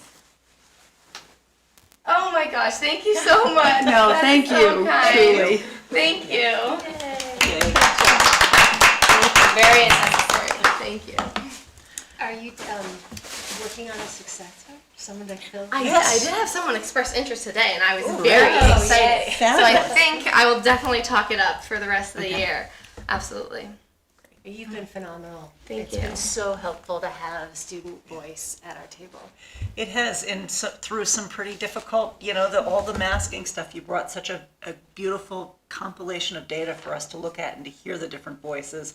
in really just everything that we've asked you. You come back with it before we have a chance to even ask again. So, thank you. Absolutely. Okay, now I have a request. I believe that you're here for HOSA. Is that correct? Oh, yes. So I'm wondering if we can take her out of order. Absolutely. Because it's 8:46 and Yes. our friend has got to get to school in the morning. So come on up and have a seat over there for us. So Mrs. Billiter would have liked to have been here tonight, but she is not feeling well, and Mr. Bishop couldn't be here. So they suggested that a student come instead. So Fabulous. do you want to just identify yourself and tell us a little bit about HOSA? Because it's brand spanking new. We don't know a thing about it. Yep. My Thank name you. is Ishi Karana, and I'm a junior. I am co-president of Hopkinton's HOSA chapter, and I think the full form of HOSA is Health Occupation Students of America. And it's an international student-run organization that promotes kind of career exploration, service opportunities, leadership opportunities for students interested in healthcare, and that includes like doctors, nurses, PAs, CNAs. There's so many things you can do in healthcare, and I think that's one of the reasons why our chapter has grown so much. And we started 2020, so not we're not as developed as some of the other clubs at school, but we have 60 members, and they're all really committed to healthcare, and they're it's because there's so much variety in healthcare, and one of our big highlights in Massachusetts in Hopkinton is the State Leadership Conference, which a lot of our students attended, and 12 of us actually placed within the top 3 at the state level and qualified for the international competition, which Phenomenal.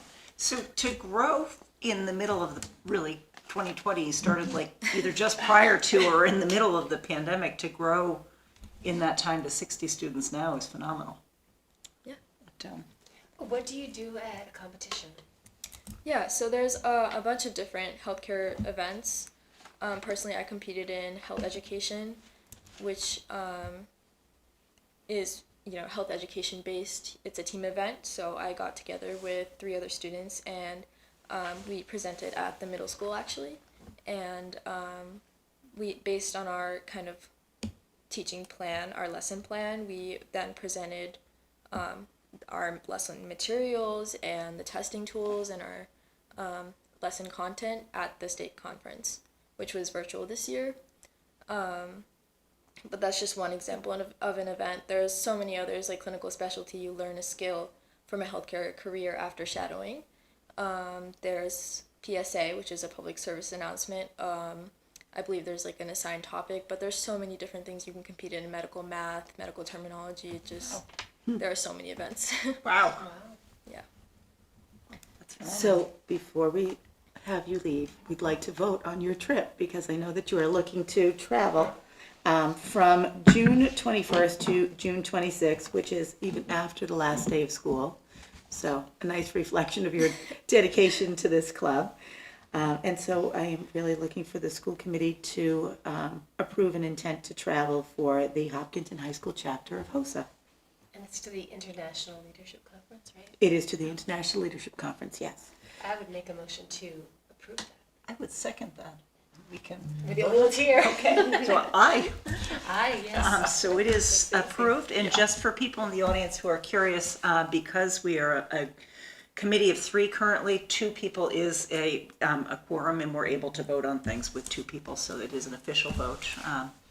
And I hope that it's a wonderful experience for you. Are you going to go into healthcare then as your plan after Hopkinton High School? Yes, definitely. Good for you. Well, thank you for hanging in through a lengthy beginning of our. It was really interesting. Can we also vote the stipend? That would be wonderful. Oh, yes. So while you're also here, because this is a new club, we also have a new advisor, and so we have to figure out how we would be remunerating our new advisor.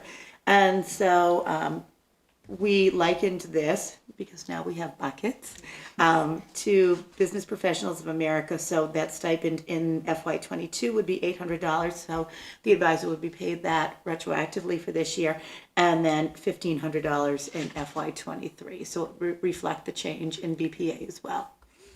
So when we, I like that with the stipends the way they are now, this is a competitive club. Yes. So you're out competing, and we sort of now have a bucket of competitive clubs, and think this makes complete sense. I love also that it's connected to learning about different kinds of professions and areas of study after high school. So I think it's exactly squarely where we want to be. Did a student bring this forward originally? Was it you? How did this happen to come to be? Yeah, me and Prachi Mayer, we actually co-founded the club back in 2020 because there was no kind of healthcare-based club at the high school at that time. And we know that like BPA is very similar to HOSA and that it's, similar in competitive events, but for business. And we thought it would be really cool to have something like that for healthcare because a lot of people are interested in healthcare. As you can see, like there's been so much growth and it's only been 2 years. So were you a ninth grader when you co-founded that? I was a sophomore. You were a sophomore. Okay, that's still phenomenal to take on that leadership role as an underclassman. I love it. I love that Mr. Bishop really listens to students too who are interested in starting organizations and makes it happen. So I would love to make a motion to support. Let me read the motion. I would love to make a motion to approve the stipend for HOSA Future Health Professionals Club Advisor for fiscal year 22 in the amount of $800 and fiscal year 23 in the amount of $1,500. I will second that motion and then we can vote. Aye. And it passes unanimously. Thank you so much again for coming in. It's phenomenal to have a student actually come in to, as much as we love when Mr. Bishop comes in, it's really nice to have a student. Thank you. Yes, and thanks for your patience. Okay. All right. Thank you so much. Good night. Have a good night. Thank you.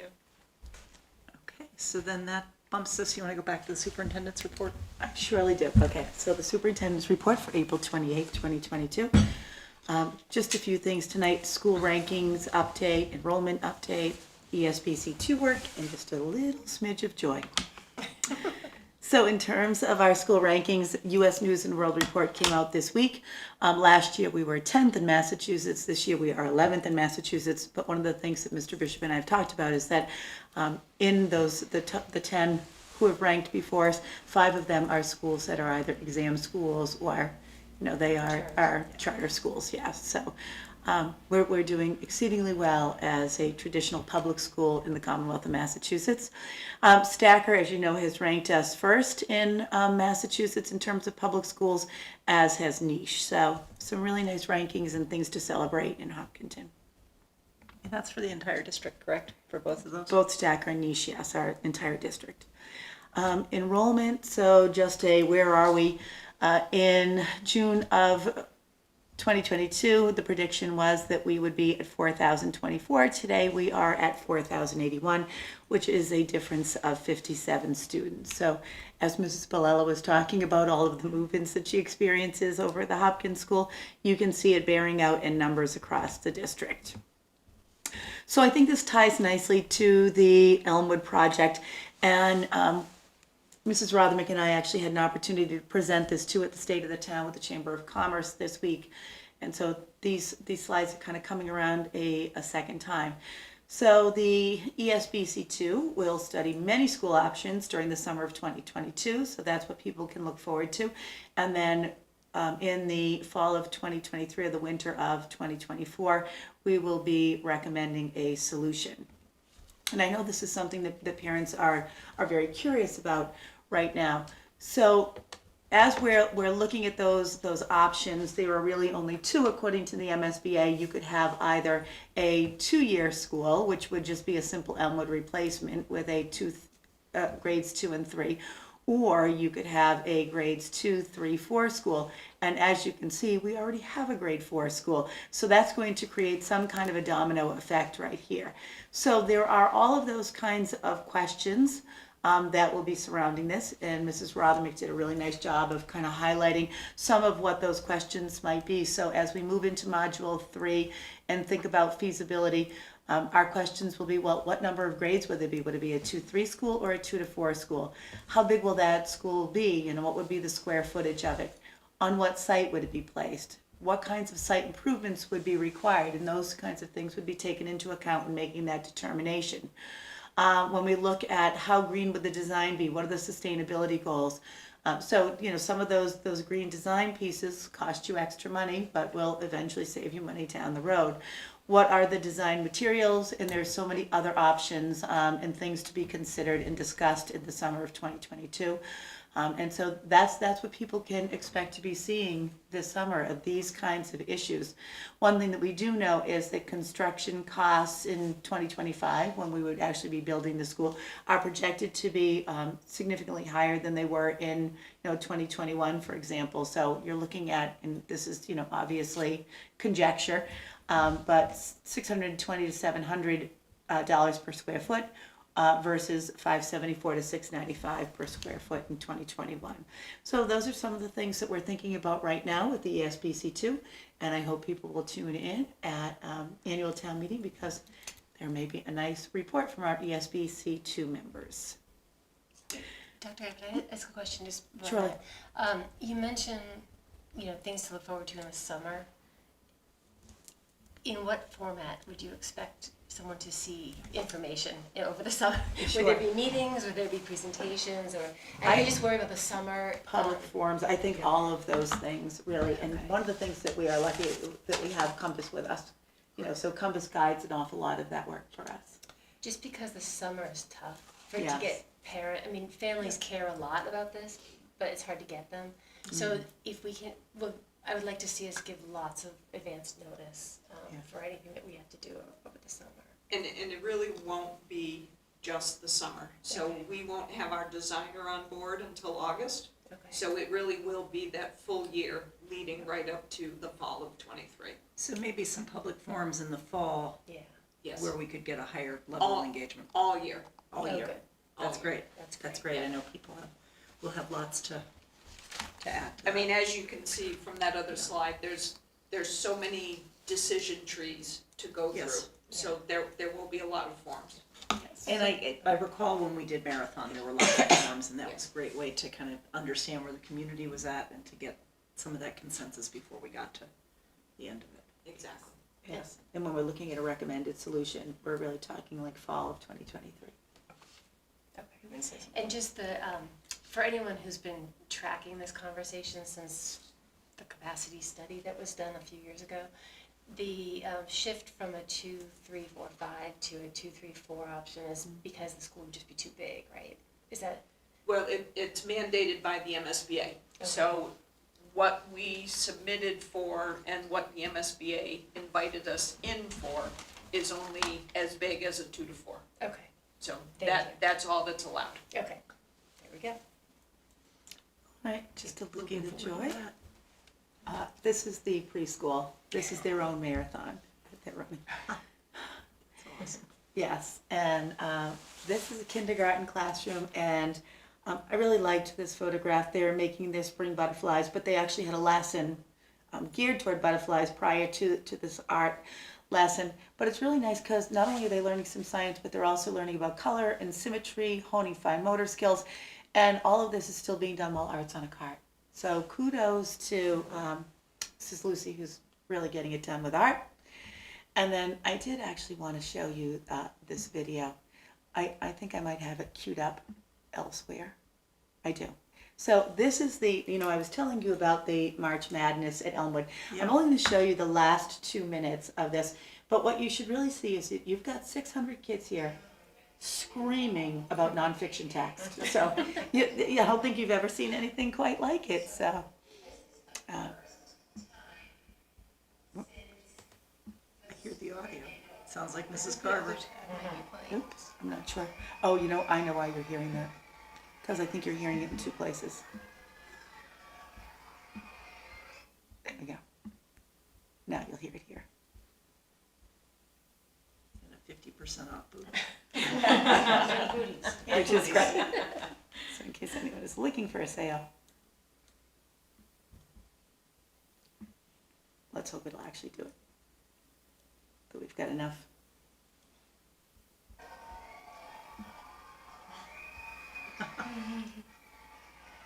So the floating field versus elephants come home. I'm on the edge of my seat. Do we get to know who wins? You sure do. Okay.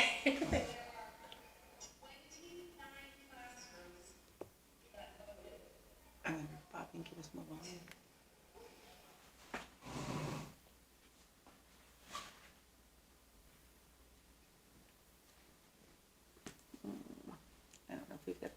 to make this video go?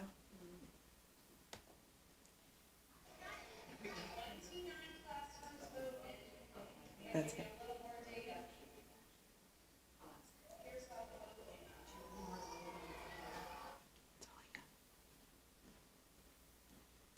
Oh, I think it's not going to show for you.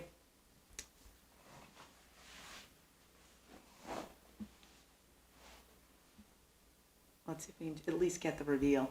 What the reveal, you got us hooked here. They actually do open a cardboard box. And, Oh, that's awesome. oh,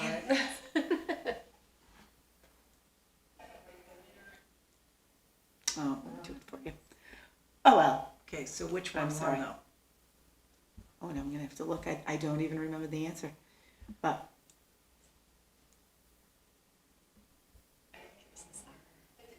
the soccer book. Oh, that book. You're right, it was.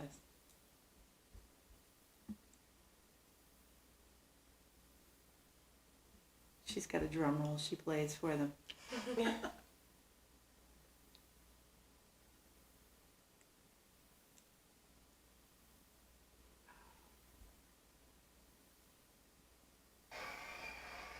They are going crazy. Here's the drum roll.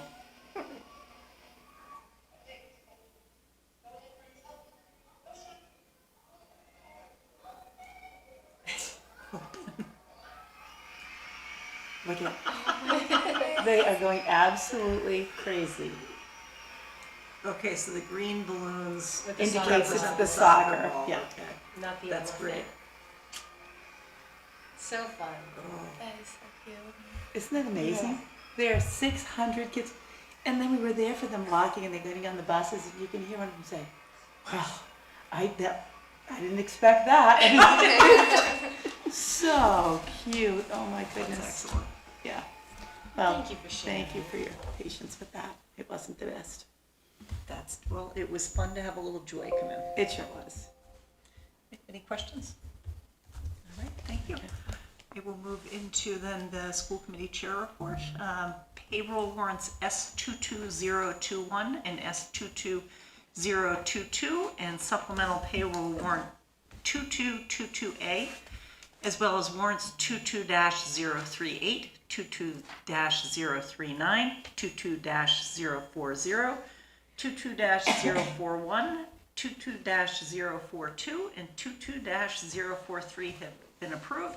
The warrants are included in our package, and that brings us, I don't have any other chair business to report, but liaisons? No, good. Okay, it was a little quiet with vacation. Then brings us into new business. We did the item A, which is the HOSA stipend request and the HOSA intent to travel. That brings us to item C, which is the Lou and Kathy White Scholarship. And that's you, Dr. Capito. Sure. You know that we do this annually. For whatever reason, the Lou and Kathy White Scholarship money just comes from a different location. And so while there are many different scholarships that our kids can apply to at the end of the year, this is the one that you have to authorize payment of. So I'm looking for you to make a motion and authorize payment of the Lou and Kathy White Memorial Scholarship. So moved. Okay, I will second that, and we will, all in favor, aye, and that is unanimous and passes. It is kind of exciting to see the scholarships come forward, and it's exciting to see them on senior recognition night. So that brings us into item D, which is the potential lunch price increase, and that is Mrs. Rothermack. Thank you, and I'm bringing this forward from Michelle Condex, our food service director. In order to meet the requirements of Section 205 of the Healthy Hungry Free Acts of 2010, the district's average price for a paid lunch must meet or exceed the difference between the federal reimbursement rate for a free and a paid lunch. The weighted average price equal to or above $3.18 is compliant for school year 21-22. The rates for 23 have not been released yet. So currently our lunch prices are $2.75 for elementary and $3.25 for secondary. The charge for an adult lunch is $3.75. So in order to become compliant with that weighted average price, the recommendation is to increase the elementary by 50 cents and 25 cents for secondary and adult lunches. And this is also, I'm sure, related in some way to the federal government program no longer reimbursing universally free lunches, is that? That's correct. So, for a couple years, we were operating under not the, National School Lunch, but the Seamless Summer option, which is different, and that was all free lunch for, all students, and that will expire at the end of this year. Okay. Any questions? I appreciate you sharing Yeah. the comps, the comparable Yeah. prices from area districts. We were a little low. And we do still, am I correct, collecting money through our School Lunch Heroes that people are able to donate to help cover the cost? For That's correct. So, students that still buy just milk or buy just snacks are being charged. So, and if students opt to get a second lunch, Yep. is another instance where students can still be charged on their account. But the school, I'm thinking in terms of the increase of the lunches going forward next year. Yes. If more money comes into the School Lunch Heroes donations, that would help with people who are unable to, who kind of fill in that middle spot of people who don't qualify for free or reduced lunch, but Yes. still struggle. Yes. Okay, thank you. Okay. I think I'm gonna, I'd like to make a motion, is what I'd like to do. You're looking at me? Let's see. I would like to make a motion to accept the proposed lunch prices as presented. Okay, I will second the motion, and all those in favor? Aye. And that passes. Thank you very much for bringing that forward. The next piece is item E, which is the superintendent's evaluation. My piece of this is very small, and then we'll hear more from you. But just a reminder that we did our formative evaluation back, I think it actually wound up being in February. It got pushed out a little bit because we had a lot of other things going on. And we'll use the same indicators, the same, in looking at the goals, and at this time we'll look at the updated evidence that you have to present. And then I will send out the form to everybody again that we use, just to have fresh in your inbox. Next week, we're having a special meeting where we will actually discuss what our findings are, and then the following week, between next week and the following meeting, consolidate it into one report, and then we will, at that time, vote what would be the official superintendent's evaluation for the year. So, and just as a, just for people in the audience, I know you're actually more the expert on it than I am, but it's a very, it's the categories and the indicators and how everything is evaluated is very prescribed by the Department of Elementary and Secondary Ed. So, and by the things that we agreed on that we were looking at the beginning of the year. Yes, so I'm not sure why I can't quite find that TV While any you're looking, longer. can I just ask a question? Sure. Just so I know my homework. Yes. So for next week's meeting, is a working session among the school committee to go Yeah, over our I can't individual. write airplane. So between now Do you and think then, it's I gonna should do do my that? individual. Yes. But And- the actual evaluation that matters is the collective that we come up with. So, so you don't have to send it back to me. I'll send you the form for just, I know you probably have it anyway, but, Or is it the same one you sent? so that we'll come up with our own I individual can share it thoughts, with you, and Jen, then that might make because, sense. open meeting seems law, we very need to share it all together in public before we make one official document that will hopefully, make sense and read nicely to put out a one document, so. Sounds good. Yeah. That is a fabulous, I know, isn't that great? joyful photo there. There's more joy. It's all joy tonight. Okay, so I'm not sure why I can't get that screen, but if you can, just make that as big as you can, Jen, that will be helpful. It seems very strange that I I've don't think lost. this was in the packet, was it? In the updated version? No, I can absolutely share this also with the three of you. That would be great It's to really help us just filled with. with notes, and I can do something a little more formal if that's helpful to you. Oh, that's very big. Okay. I wonder, well, I was gonna say, I wonder if, because we're familiar with your format, if we can, read it and ask you questions, but you want the feedback for next week, so I guess you might as well. Okay. I was gonna see if I could spare you going through Yeah, it all all, because right. we have to read it anyway, and. Yes, you do. But, Oh, I can give you sort of go ahead. the cursory, okay. Yeah, because we can read in detail. Okay. as part of our homework. Yes, so you know that the first goal was to ensure that student learning data is used to drive instruction, and that it's imperative that building principals as well as instructional leaders, classroom teachers, special education learning specialists, that they all have the data to drive instructional choices that enable students to both grow and achieve. And I think tonight when you saw the dyslexia presentation, you could see how much data we actually have. So this year I had sort of set out to capture that. We agreed that we would do star reading across grades, really K to 10. We are doing that 3 times. Our participation rate is really good. The kids are doing that at about somewhere between 97 to 99%. We have all of that, those means of assessing where kids are. I meet with Jen Parson and Deb Moriarty once monthly. You know that we had Athena come in and do a complete, really thorough analysis of ELA at the middle school. So we got our verbal response to that just the other day, and the written report should be coming in. You can read through all of the stuff about writing interventions, but I think you probably know more about that than most people do because you've heard so much about it. And you know that at the high school we started doing some of that disciplinary literacy, and I had shared with you some of the PowerPoints we had originally put together. Mr. Bishop just sent me a really quick update. The science department is doing what they call CER writing, and they've been really thinking kind of methodically about how frequently do we do it, what are the skill sets that we're teaching in there, and CER stands for Claims, Evidence, and Reasoning, so it's very specific to science. The work that they're doing, I was pretty excited about it because they've not only just been looking at this in 9th grade, which is where we agreed to start, but they've also been communicating with the 8th grade teachers and now the 10th grade teachers, so it feels like that flow should be pretty good. Jen and I just met with the CTLs at the middle school actually to start thinking about doing some of that disciplinary literacy work there as well. The social studies department is, really looking at, what are our writing assignments, what are our reading assignments, and how are we explicitly teaching literacy skills.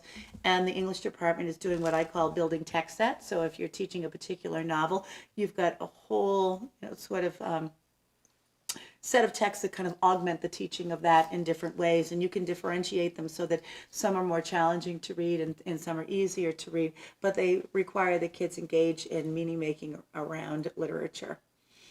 A very exciting thing that has happened is Dr. Zaleski, ever the enthusiast, really now has the special education department on board with this as well. And she and I have met with them maybe 3 times this year to think about what our literacy tasks looking like when you are the people who are supporting the content areas. So the last thing that we just did, we had them send some of the things that they help kids with in academic support. And we sat with them and said, okay, like, what do you notice and what do you see? What are the literacy skills that are endemic to ELA or endemic to science here? Like, what makes those 2 genres very different? And it was a really nice meeting, and I think that they're on board as well. So I think this is gaining some traction across the district. There's still plenty of work to do, but it's gaining some traction. And then you'll be able to see all of the Wilson, OG, Edmar, Hegarty, all of those things that you see in there as you're doing your homework.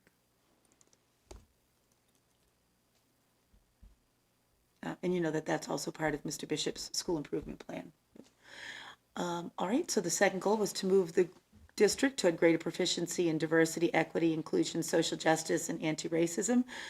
I guess some of the things that we're most proud of is that Laura Tice and Chris Ocampo have really worked very hard to get the bias incidence reporting form going, which we are calling the BERF. It's a funny name, but I think it does a nice job so that kids are really able to, when they find an incident, work through it with an adult. You know that last time we went through these, I had shown you some of the data about new hires. Even just recently, we've hired 3 new people for the high school for next year who, identify in at least of those 3 in 4 different minority demographic areas. So that's kind of exciting, and it's work that is ongoing for us. In terms of DEI in the curriculum, we've done some curriculum interrogation. Primarily, we have been looking at DEI through literature, and I don't know if there's anything there that Jen would want to add to that. Our work with Blackprint. ongoing that is entirely, I mean, I won't say that it's done, but everything that we have been supposed to have done by this point in time is in fact done. And you know that we even had our audit folks come in and take a look to see in our classrooms, do kids actually see themselves in those classrooms? So that was nice. The restorative practice and restorative justice, we did an administrative training, and we will be rolling that out for teachers in August. That will be our first cohort. It'll be a high school, middle school cohort. The bullying prevention intervention document, you know, we're voting on that tonight, so that's all set. 0.6 social worker, we're good, and CPAC and LPAC growing that's ongoing. And I want to really give kudos to Dr. Zaleski for the 18 to 22 business. She's done an amazing job with that this year, and that program is growing like crazy. Growing in terms of number of students or in terms of what they're doing? In terms of what they're doing, yes. I mean, they're like online store has some really nice products, and I think they've got a pretty good business going right now. So to address enrollment growth, and I feel like I'm in the same place with this that I was last year, because so much of this relies on the Elmwood School project. So, you know, we've gotten through eligibility, we are, you know, in feasibility, and we're in that funny place where people will say, but you're not ready yet. You're not ready to get out there in front of the public, because we don't really have, we at first didn't have Compass on board with us, but now we also have to, you know, find a designer, and then we're going to start working on that, you know, through the summer and through the next year. But I think for as much of this that we could possibly do, it has been done. The Chamber of Commerce report, I think I put into another document if you want to see what Susan and I had put together for that. You know that I update you fairly frequently on superintendent reports, and the ESBC2 will hopefully be presenting this year at the annual town meeting, and that's a presentation that Susan and I have put together as well. We've met all of those eligibility and feasibility deadlines. And just a note that, you know, we're sort of too soon on that one. Okay, number 4 was to grow the administrative team to improve communication. I do meet weekly, every week this year, with each of the building principals. It's kind of done and ongoing because it's in place and I see them all the time. To establish a district climate team, we've really, I think, started to carve away at that work. It's been really helpful to have Carla Burley doing that, and so when we've done some admin work, you know, that's underway. But I really think we've just done foundational work right now, because we don't want to leap into this thing and kind of get it done quickly to check a box. We want to be sure that this is something that everyone in the district is truly buying into. And I think, you know, we've talked about it through the lens of how are we looking at district climate as our kids are moving from one building to another. Our kids are people who have frequent transitions. How are we looking at that, you know, in terms of like within a building with DEI, with equity, with, you know, all of those pieces. So there's an awful lot going on there with SEL, with restorative practices. So there's a lot going on with that, bullying prevention and intervention. And we're doing that, I think, really, really thoughtfully. Doing that kind of work with transitions. We just had for our second year, very successfully, I think, transitions between the middle school and the high school. We used to just kind of pass our kids along, and now we actually thoughtfully sit and talk about, you know, those kids' needs, so that the program we build at the high school can be programming that's sort of really tailored to the individual learner, which is nice. And I think, you know, the elementary folks have been working on this for some time, and, you know, we continue to like to think that every year we have to do something just a little bit differently to get it a little more right, I guess, if you will. But we've also got PBIS. It's up and running in every one of those schools, and pretty soon we'll have the restorative justice stuff going on as well. And then this year we had a presenter, John Doria, coming in, and I think we really dismantled some relationship concerns on our admin team. We've got a really sound team. They are people who have been in place for a really long time, but I think that there were things that we had all bottled up, you know, and we just would, you know, we'd meet, we would be obviously polite and professional and all of those things, and I think we took down barriers where we felt like we could really have more honest and open and transparent conversations with each other. So it was a difficult meeting, but I think it was essentially a very good meeting. And then goal 5 was to begin the process for defining SEL for Hopkinton. And again, a lot of work has been done there. Some of the more exciting things that we're looking at right now, which we may not have shared early on, is that we're trying to take a more data-driven approach. Carla Burley has found a survey through a company called PAIR. And what it does is it looks at kids in terms of sort of their assets and like how resilient are they. So we just sent out the permission slips to every middle school and every high school kid. They'll be taking those in the spring, then they'll take them again in the fall, then they'll take them again in the spring. We'll be looking for growth. But what we'll be able to do is look at individual students' profiles, and then we'll be able to look at aggregate data. And it's different from Vocal. Vocal will help us with things like how often does a teacher tailor a lesson to your individual needs, or how frequently are children bullied in your school. That's not what this does. This really looks at the strength of our students. So that's kind of exciting. And it's different from Metro West. Metro West will ask questions about vaping. This won't do that. This will look for things, again, that are asset-based. She's starting to do some of the walkthrough work, and so some of the social emotional learning observable competencies. So what does that look like? So the folks who are in those teams at the middle school and high school have been trained in the CLOC, and they'll be going through. Another thing that we've unearthed is we've had our START programs through Bright, and there was an awful lot of data that was being asked of our teachers to record, and it felt onerous, and now we're sort of streamlining that process so the data is meaningful, but not just, so much that we can't make that work. So you'll be able to, click on some of these pieces that she's brought here and also integrated into the Hopkinton Public Schools. So that's just a pretty quick goals update, and I will get that information off to you. And then if people have questions on that, they could potentially send those to you between now and ahead of time if anybody needed any more data. Terrific. Any follow-up on that. Yes.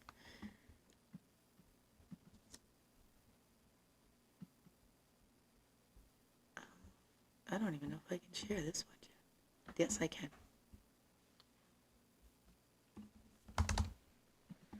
All right, and these are all of the indicators. We'll go through those very quickly as well, because I think most of them are things that you already know about.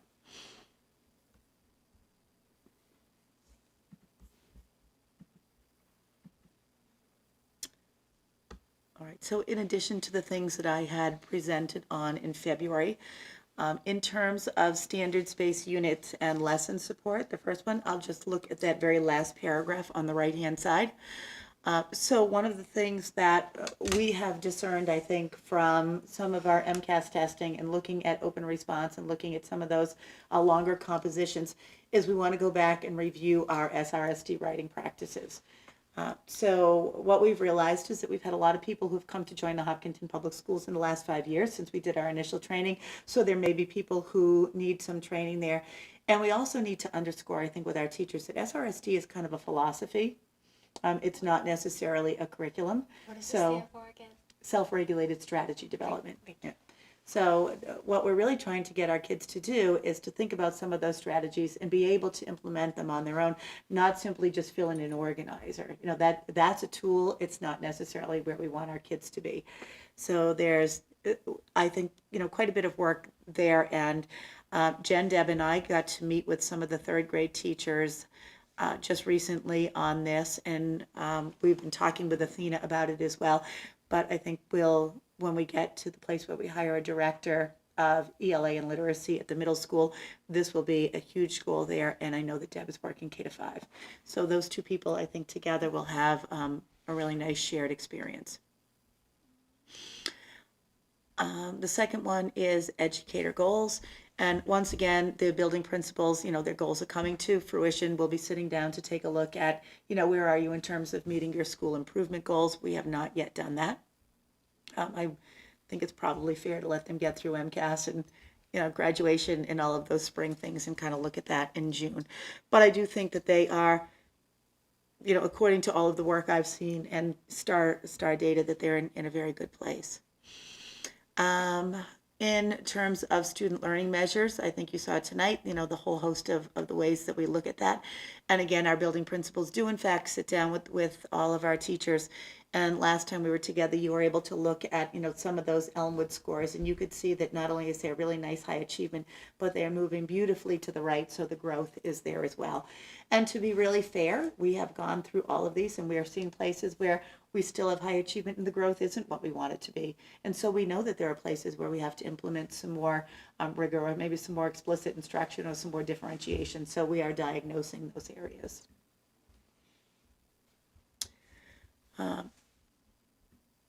Observation and feedback, again, that, me meeting with not just the principals, but I think that we, I've said that once monthly I meet with Deb and Jen to talk about the ELA stuff. I do have weekly meetings with Mrs. Rodmick, with Jen. Jen has weekly meetings with Jen Suker and Deb Moriarty. So there are all kinds of planned meetings so that we can continue to have these conversations as an administrative team. And I think right now, I think that's something that I'm kind of proud of, because I think it works really as a well-oiled machine. It really does. Data-informed decision-making. I know that we've talked about these things as well, and maybe one of the things that we could have added to tonight's presentation is, so another thing that we're adding is geodes. 80% of the words in there contain some of the phonetic elements that are those trick words that we talked about. So that's another piece that we will be adding. And I'm very excited to take a look at the written Athena report, because our first order of business, according to Athena, is to get ourselves a director of English language arts and literacy for the middle school. And then I think we'll be making some progress with some of the data there. And I know that, as you look at that too, when we looked at some of the high school data, that's why we started doing disciplinary literacy. When we've looked at some of the elementary data, that's when we started to say, we don't just need foundations, we also need foundations and Heggerty. We need phonics, we need phonemic awareness. And when we talk to people in other districts, they'll say, what are you using, Heggerty or foundations? And I'm really proud to say we're using both. Can I just ask people, I think, may be interested to know about, we talk a lot about ELA, we talk a lot about reading. Yes. We don't often talk about mathematics, but I know that we do, I think STAR does test math as well, We do, right? So yeah. if you could just comment a little bit on math metrics. I think Sure. that's And, of interest. maybe this is a place where you'd love to add things, because we have Shelley Moran, who we've brought on exclusively this year as a math person. And when our elementary leadership team meets on one Friday morning a month, she's always there to update on where we are. And I know that she meets with her math CTLs as well regularly. But if you want to talk about some of Shelley's work in math data. Sure, I think, as Carol said, we have a number of CTLs throughout the district, and Shelley does do a wonderful job of listening to them and understanding through the data and through kind of their anecdotal reporting as well, what are the areas of need. So this year, we've put a lot of our professional development funds into sending our teachers to some training with some of the more highly respected math experts in the field right now. So one that our teachers and Shelley really have taken to is Graham Fletcher, who there are a lot of Fletchy people out there who just love following his philosophy and his ways of teaching. And one of the real areas of focus this year is math fluency and fluency with concepts, just as we were talking about in the areas of ELA. In mathematics, it's equally as important. So Shelley has done a really nice job of providing some nice training and leadership to our CTLs, articles they've read, discussions they've held, and kind of tasks that they then bring back to roll out back in the buildings with PLCs and faculty meetings and things like that. So we are working on updating the training, and we're working on updating some of the resources.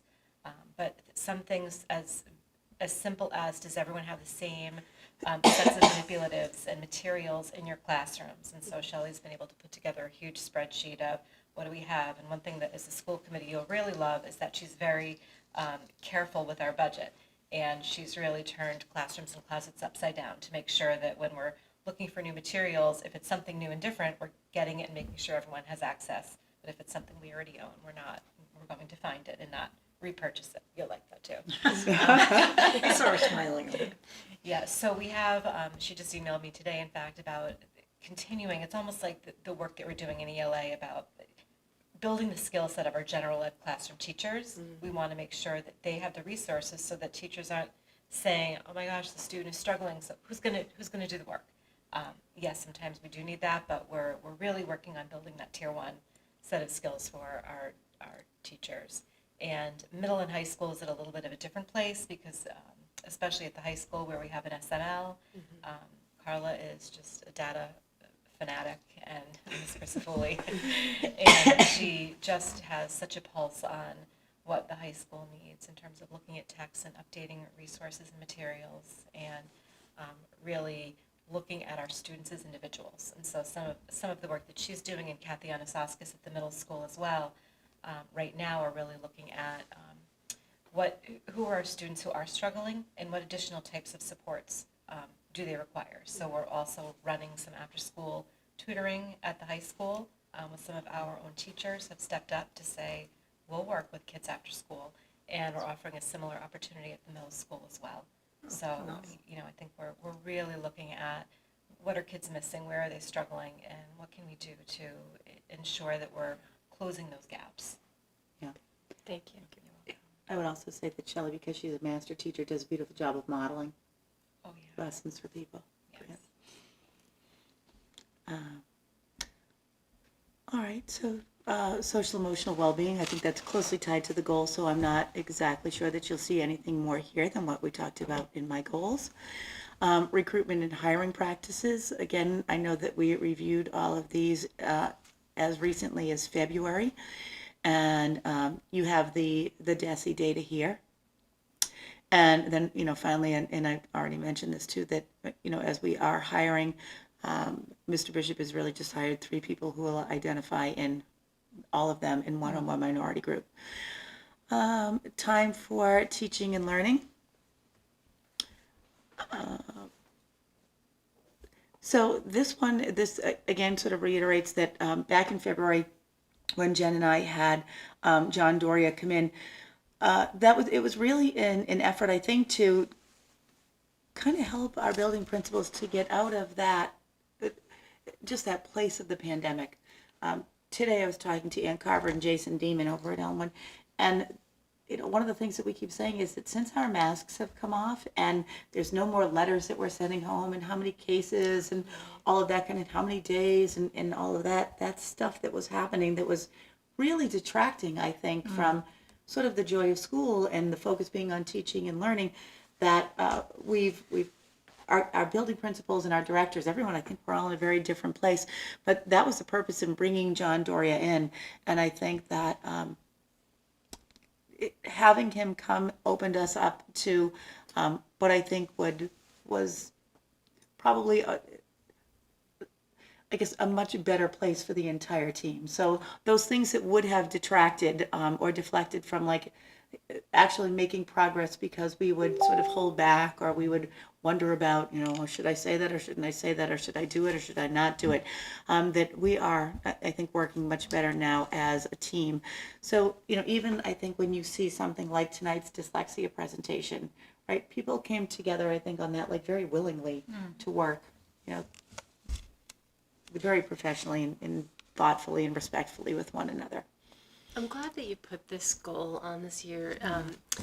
Just from my own, life, I feel like coming out of the pandemic, almost every organization needs this goal. I mean, every group of human beings that's trying to come back together and work as a cohesive team is facing just, the challenges of the disruption that the pandemic brought forth, and your foresight in putting this goal on for this year, I think, in addressing this head on it's great. It was really effective, I think, for you to do this. I've seen just in the rest of my life, I mean, it just people are realizing it now, and that work has to still be done, so I think it's great that you were able to bring someone in. Yeah, well, you could always sort of feel the misery. Do you know what I mean? You'd see it in people's faces. You could feel it in the lack of energy.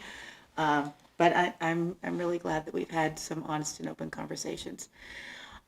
Fiscal systems, I will say that this particular budget year was a tricky one. That our budget message was 3.25%, that we've been doing things like using grants for remediation, and there are so many grants out there now that the grant money has been wonderful. So there's a concern about what happens when that begins to dry up, because we've been really lucky to have it. I recognize that the community has fiscal constraints with things like water and energy companies that aren't paying their tax bills. But what we've essentially done is we've whittled down the school increase to 2.88%, but we did that by taking a special education reserve fund. So it feels like what we've done in a lot of ways. We've got a budget that is certainly sustainable, but we've done a lot of things that will make the ride rickety, I think, for next year. And so that's just something I want to be really cautious about, because I'm not sure that the out-of-district costs are going to go down, and I'm not sure the grants are going to sustain. And I do know that with the number of kids coming into the district, that we are going to need to certainly add Post-budget. teacher force. Yeah, for sure. ESBC2, you have seen this one. What I've added here for you are just the slides so that you can see the annual town meeting slideshow, that you can see the slideshow for State of the Town. And those are just the ESBC2 ones and State of the Town. I didn't add the annual town meeting one, but you've seen that presentation in 65 different iterations many, many times. So I don't think you need to see that again. Continuous learning of staff.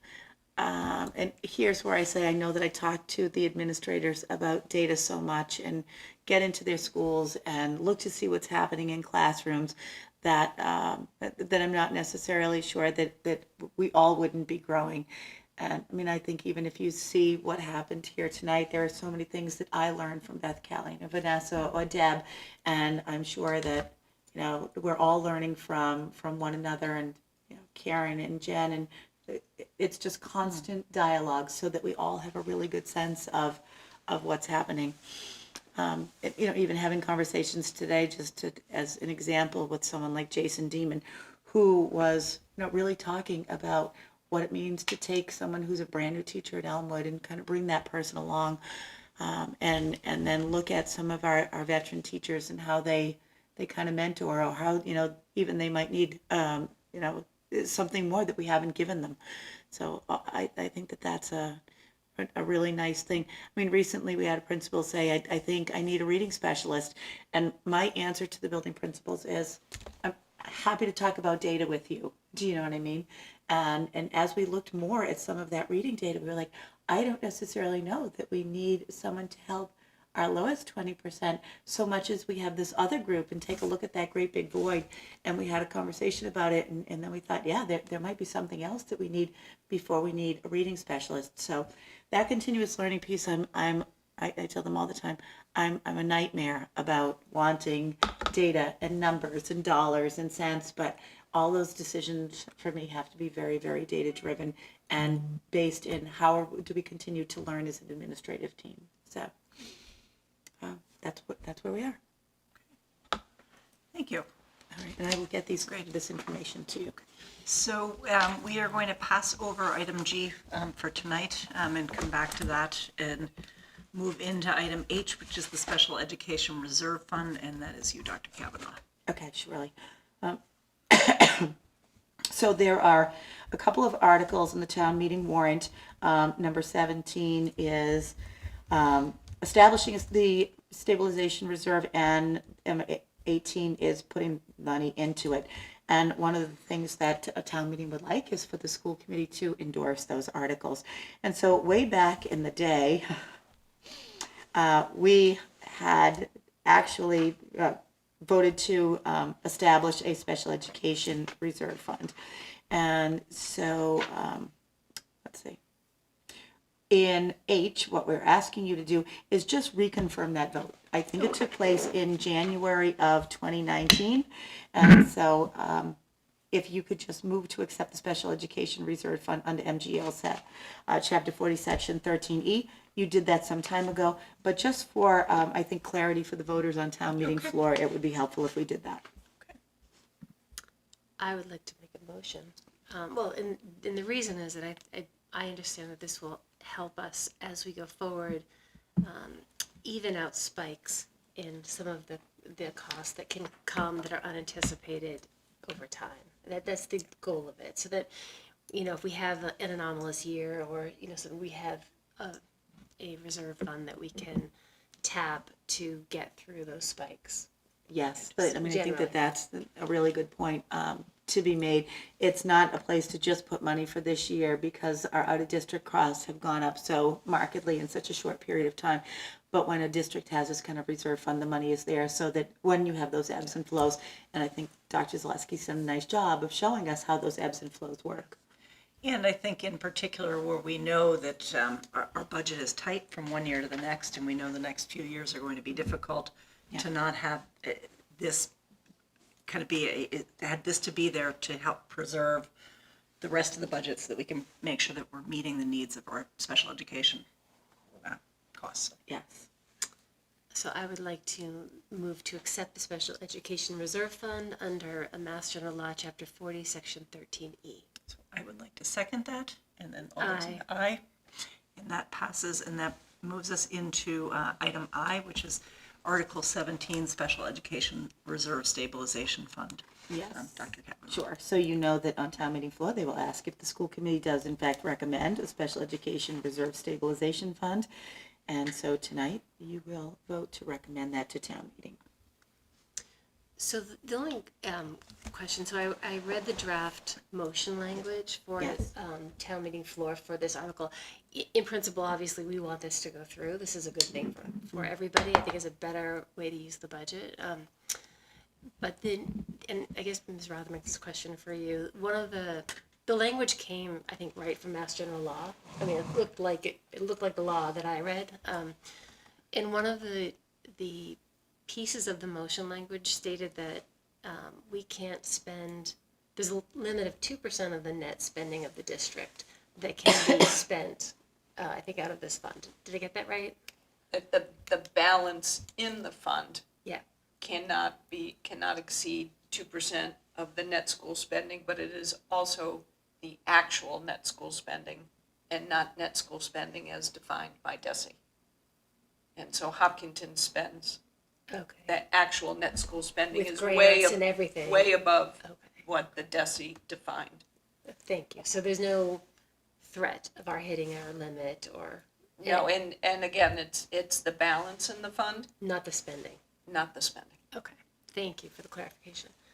The other piece of the language that stood out to me that is a little unique in this is the year that we're founding this, so it's a little bit different this year probably than ongoing.